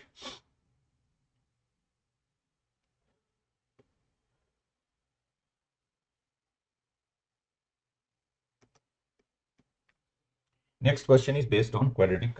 Alpha, beta are the roots of this quadratic.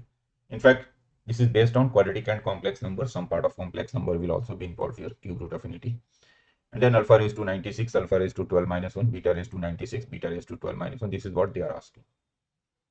So let's solve this quadratic first.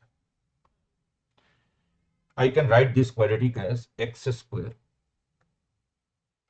plus ax plus a square 0. A is what? A is 3 raised to 1 by 4. If I take a as 3 raised to 1 by 4, so a square will be 3 raised to half. Now use quadratic formula just to get the roots.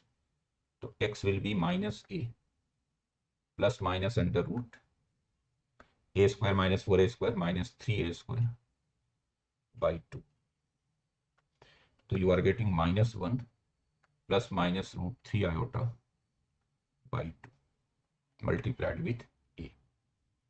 And this minus 1 plus root 3 plus minus root 3 iota by 2 are nothing but cube roots of unity, omega and omega square. So I can say that the two roots of this equation are a omega and a omega square. So let's say alpha is a omega and beta is a omega square. Minus 1 plus minus root 3 iota by 2, these are cube roots of unity, omega and omega square. Now you know that the omega raised to multiple of 3 is always 1. Means omega raised to 3, omega raised to 6, omega raised to 9, omega raised to 12, these are always 1.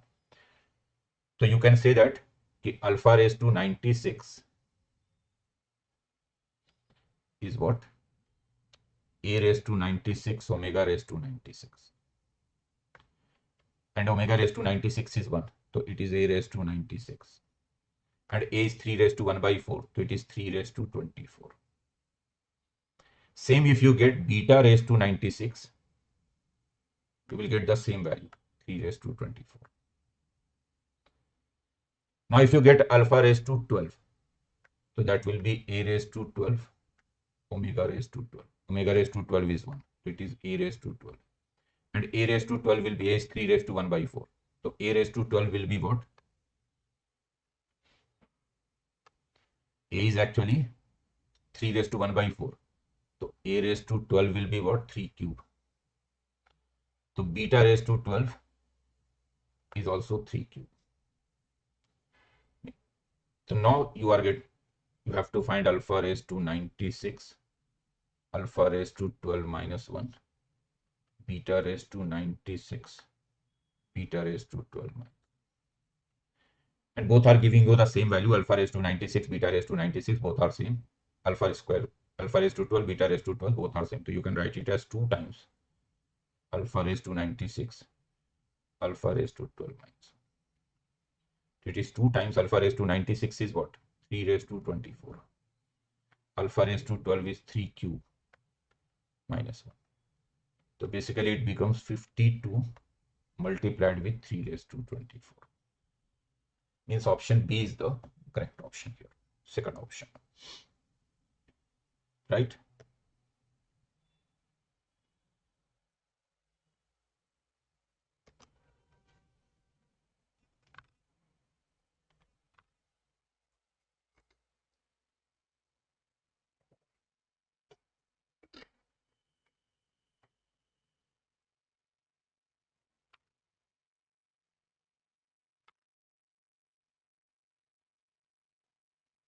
A group of students contains 5 boys and n girls. Number of ways in which a team of 3 students can be selected randomly from this group so that there is at least one boy and at least one girl in each team is 1750. Then what will be n here? So you have 5 boys, n girls. And how many you have to choose? You have to choose 3 students. Such that at least one boy and at least one girl in each should be selected. That means 2 possibilities are there. Okay, let's say you are choosing one boy and 2 girls. This is first possibility. Or vice versa, 2 boys and 1 girl.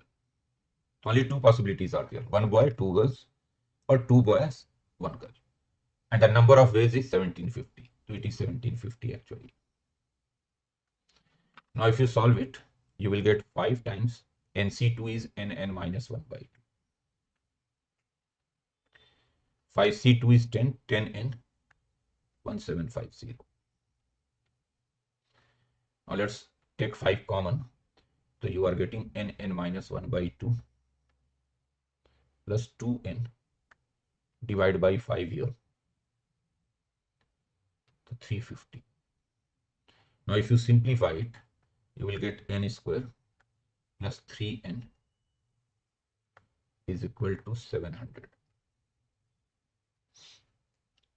N square plus 3N is 700. Now it is N plus 3 is 700. It is simple a quadratic equation. Just solve the quadratic. You will get 2 values of N, one positive, one negative. And the positive value, just by observation, I can say that 25 into 28 is 700. So N will be 25. And the negative value you will get, I think minus 28. Yes, minus 28 into. So, but N cannot be negative here because N is the number of girls. So 25 is the correct answer.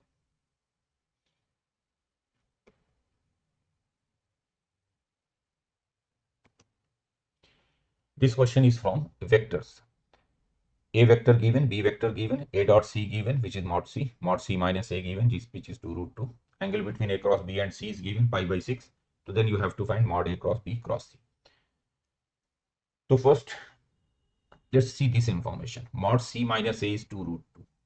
So if I do squaring here, so C minus A square will be 8.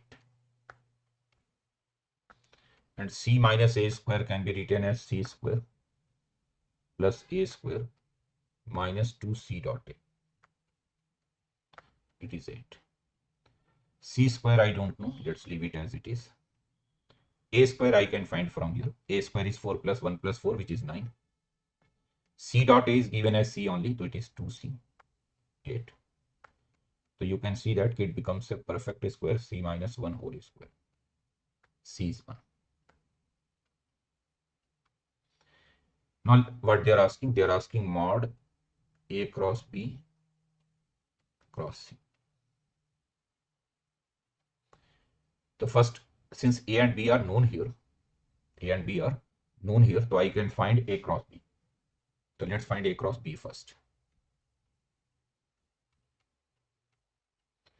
A cross B you can find using determinant I, J, K. 2, 1, minus 2. And then 1, 1, 0. Let's expand. It is 2i. 1 plus 2. Then I will get, yes, it is 1 plus 2. Then I will get 0 plus 2 again, so minus 2j.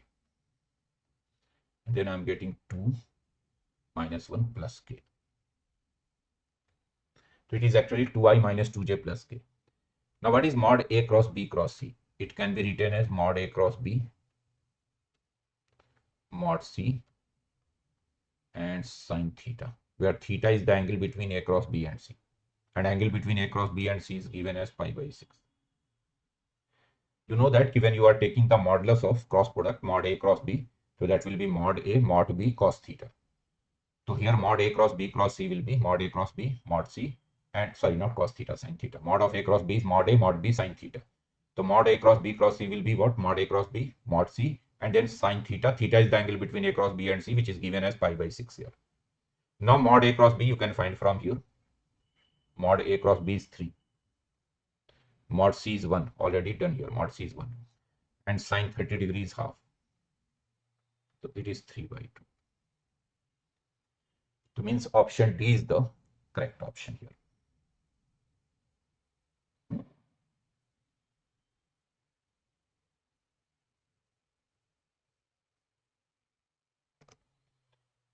Next question is from AMGM sequence and series.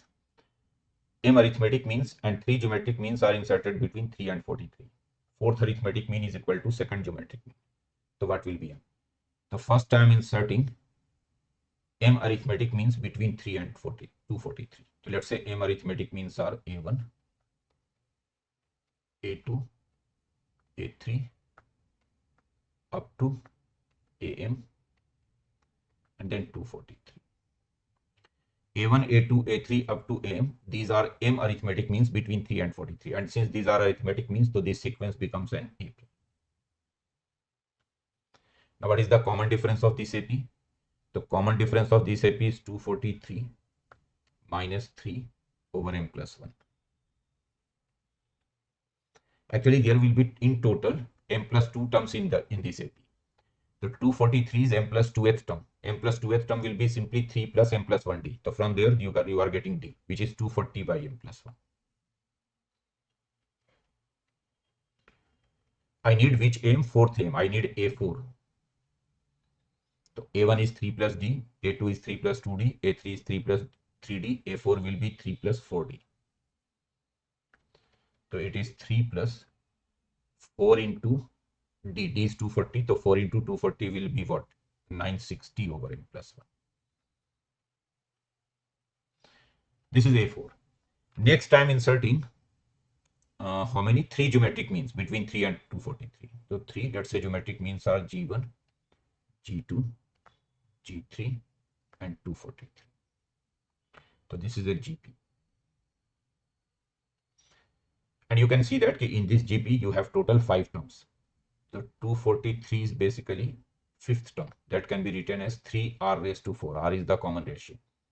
If R is the common ratio, so G1 is 3R, G2 is 3R square, G3 is 3R cube, 243 is. So this gives you R is equal to 3. I need which GM? I need second GM, G2. So first term is 3, common ratio is also 3. 3 into 3, 9 into 3, 27. So G2 will be 27.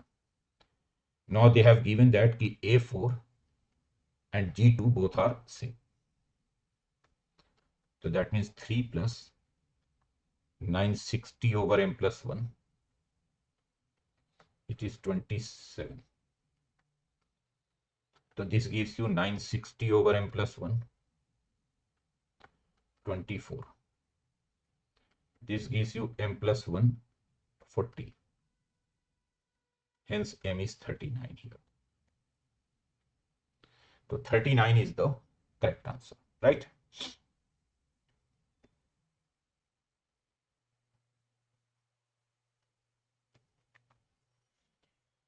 See this question, this is from coordinate geometry, straight lines. What they are saying, we have a triangle whose vertices are A, B and C. A line L passing through the circumcenter of the triangle bisects the line BC and intersects y-axis at the point 0, alpha by 2. So what will be the number of real values of alpha? How many values of alpha will exist here, right? So let's see the triangle first. Since I need the circumcenter of the triangle, so let's check the side length first, because if it is an equilateral triangle, then circumcenter will be straight away centroid. And if it is a right triangle, then circumcenter will be the midpoint of the hypotenuse. So it's better to check the side length whenever you have to find the circumcenter and or orthocenter. So let's find the side length AB first. AB is what? Minus under root minus 2 minus 1, 9, 3 minus 9, 36.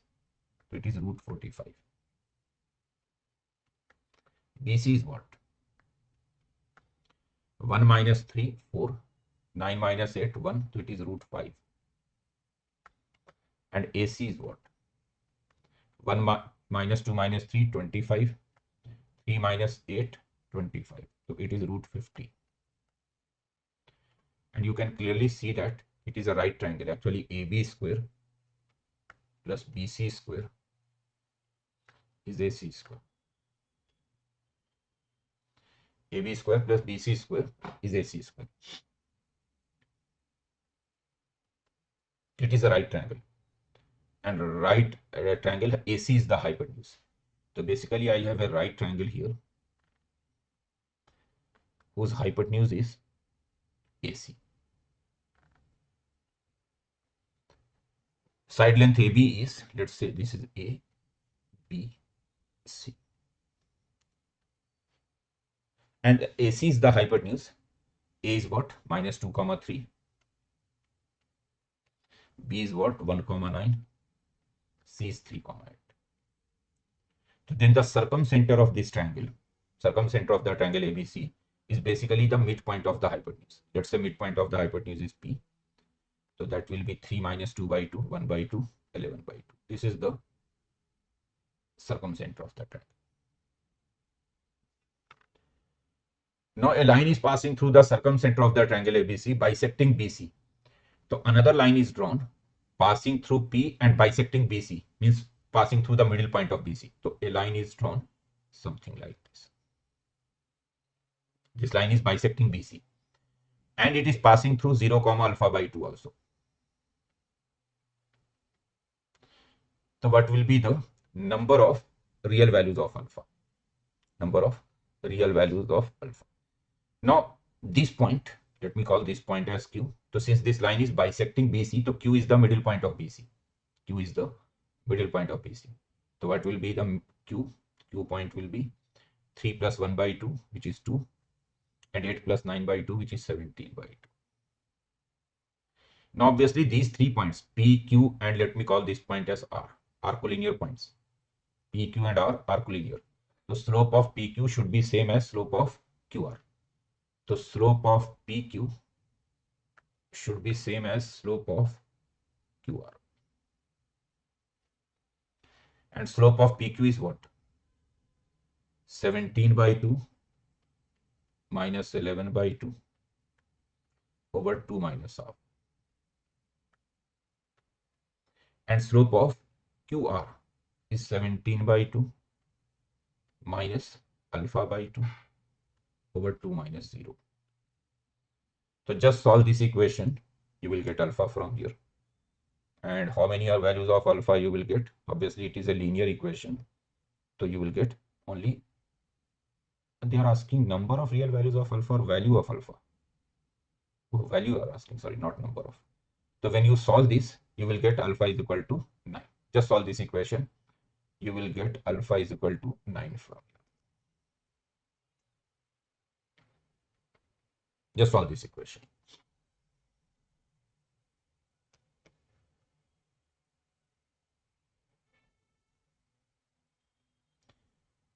Next question is from matrices.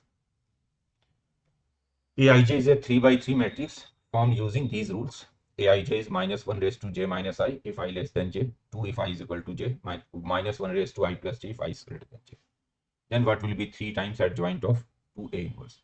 So let's form the matrix A first. It is a 3 by 3 matrix. So A11 will be 2. A12, first rule will be applicable. So A12 will be -1. A13 will be +1, -1 raised to 2. A21, A21 is -1. A22 it is 2. A23 it is -1. A31, A31 is 1. A32, A32 is -1. A33 is 2. Now you can easily find the determinant of this matrix. Just find the determinant of this matrix. No need to do anything. Straight away expand it. And when you expand, the determinant of A comes out to be 4. So when you expand this, determinant of A is 4 here. Right. Now they are asking what? They are asking determinant of 3 times adjoint of 2A inverse.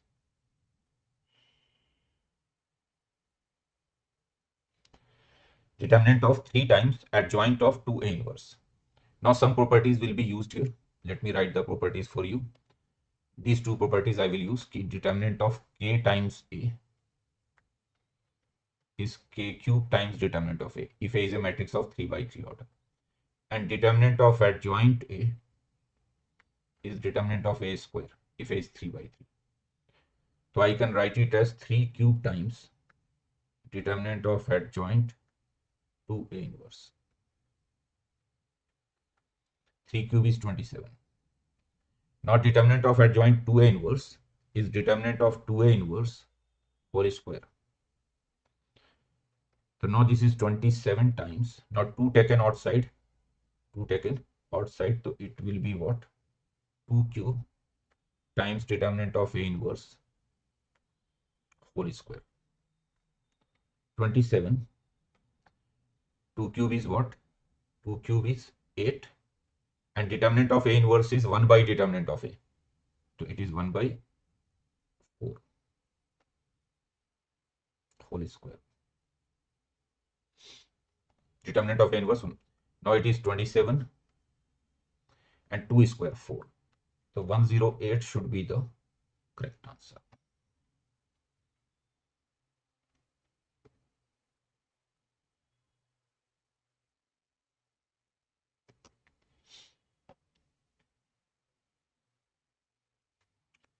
This question is from vectors.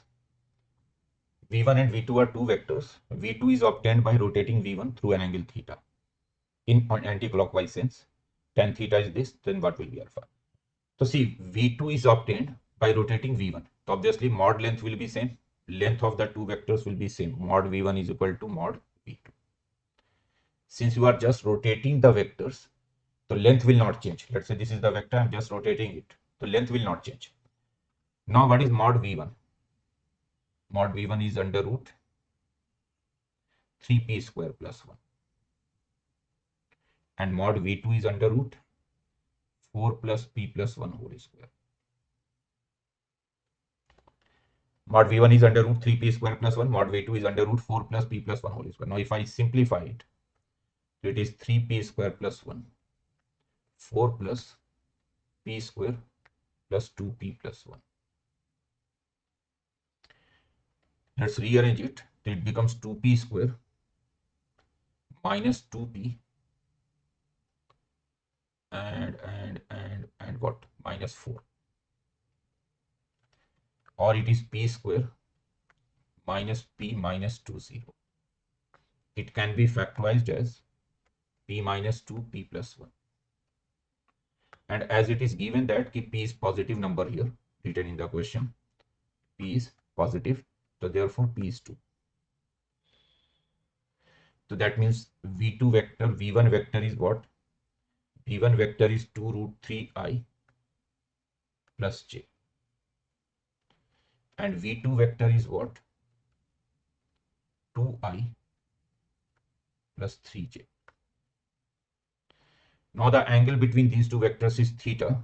So cos theta will be what? Cos theta will be v1 dot v2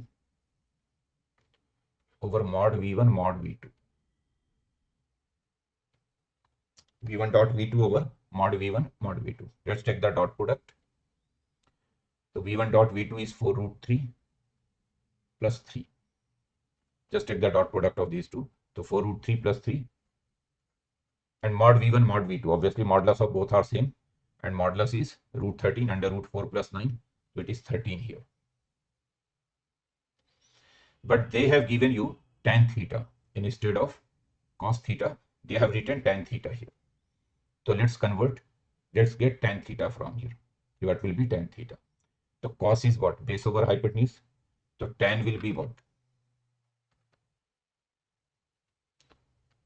Tan will be perpendicular over base. So base is 4 root 3 plus 3. And perpendicular will be under root 13 square minus 4 root 3 plus 3 whole square. 13 square minus 4 root 3 plus 3 whole square. And they have given you this is equal to alpha root 3 minus 2 over 4 root 3 plus 3 whole square. 4 root 3 plus 3 actually. So from here you got alpha root 3 minus 2 is equal to this, right? So you are getting what? You are getting alpha root 3 minus 2 is equal to under root alpha root 3 minus 2. In fact, just do squaring both sides. So you will get alpha root 3 minus 2 whole square is equal to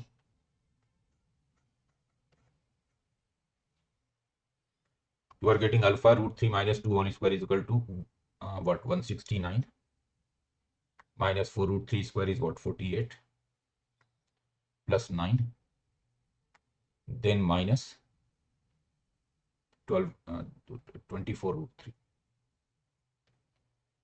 plus 24 root 3 in fact. So 4 root 3 square is 48, 3 square is 9, 2ab is 24, yes 24 root 3. And here I'm getting on the left side, I'm getting what? I'm getting 3 alpha square plus 4 minus 4 alpha root 3, 4 root 4 alpha. On the right side, I'm getting what? 169 minus 9 is 160 minus 48, 112 minus 24 root 3. So that means ki this 4 alpha should be 24. Alpha should be 6. And you can see that if you put alpha is equal to 6, left hand side and right hand side becomes equal. So just equate the coefficient of root 3 from both sides. So if you equate the coefficient of root 3 from both sides, 4 alpha will be minus 4 alpha will be minus 24. So alpha will be 6, right?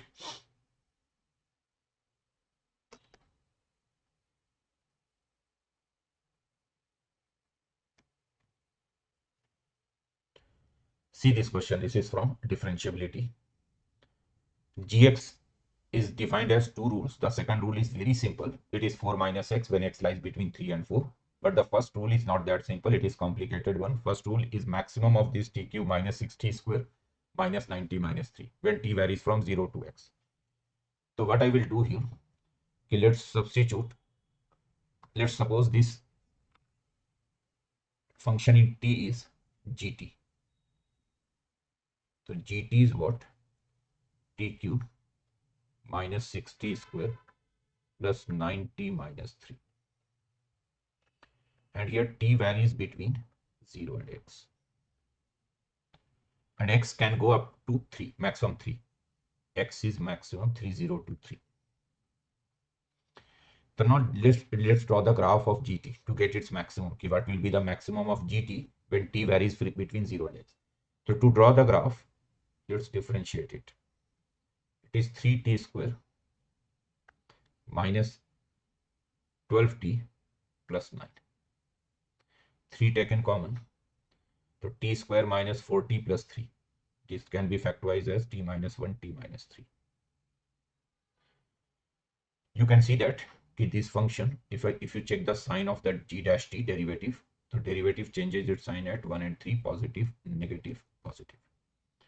So this function gt first increases, then decreases, and then again increases.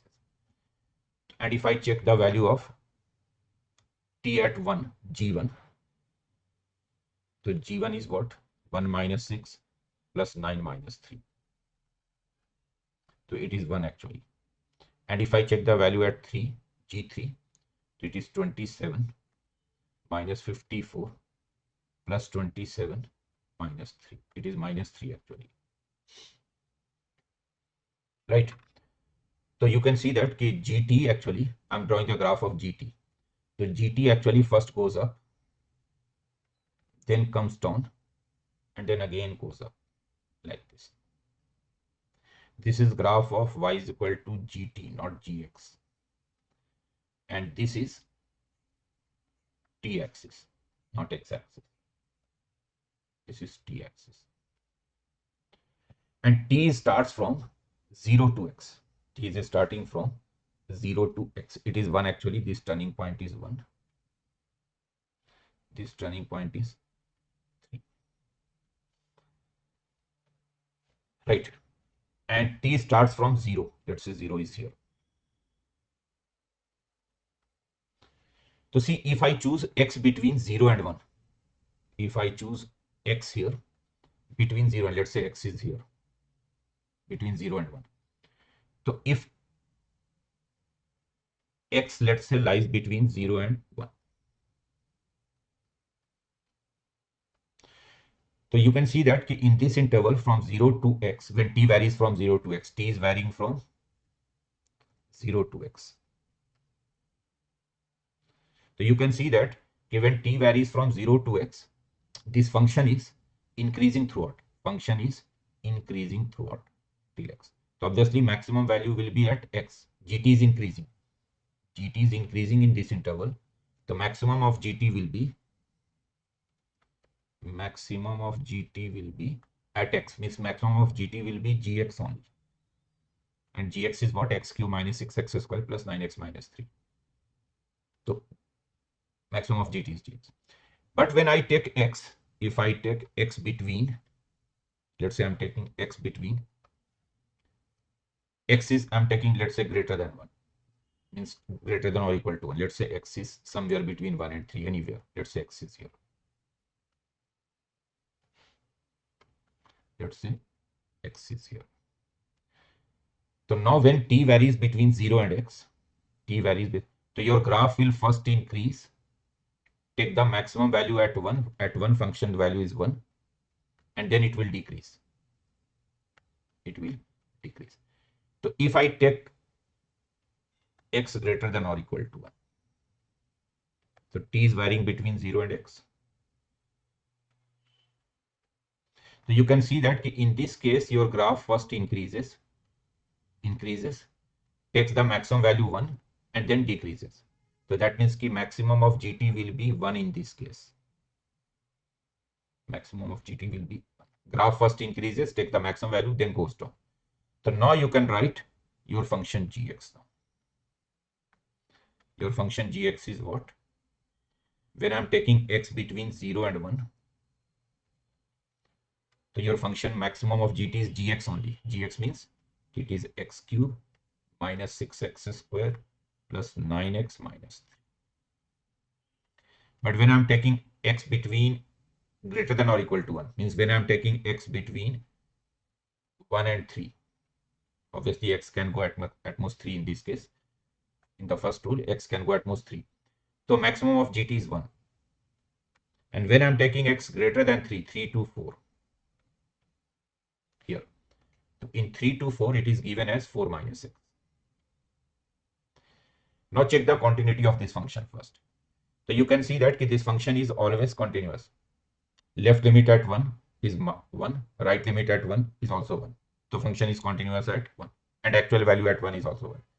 Left limit at 3 is 1, right limit 3, left limit at 3 is 1, and right limit at 3 is also 1, and actual value at 3 is also 1. So function is always continuous.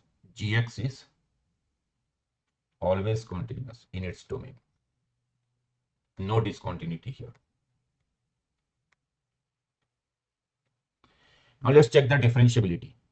If I differentiate it, G dash X,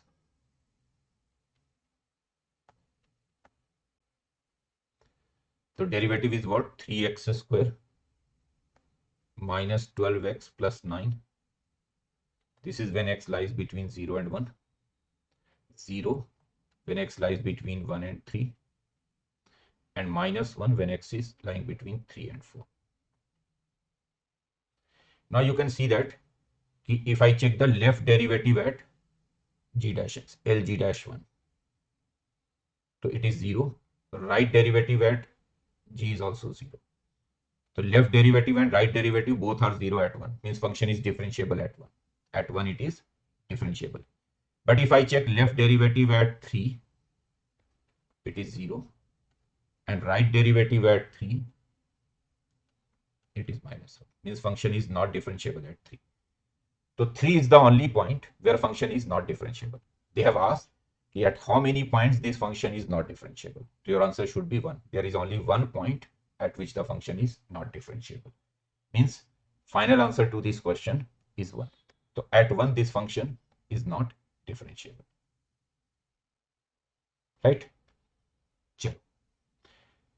See you guys. See you next time. Bye bye. Take care. God bless you all.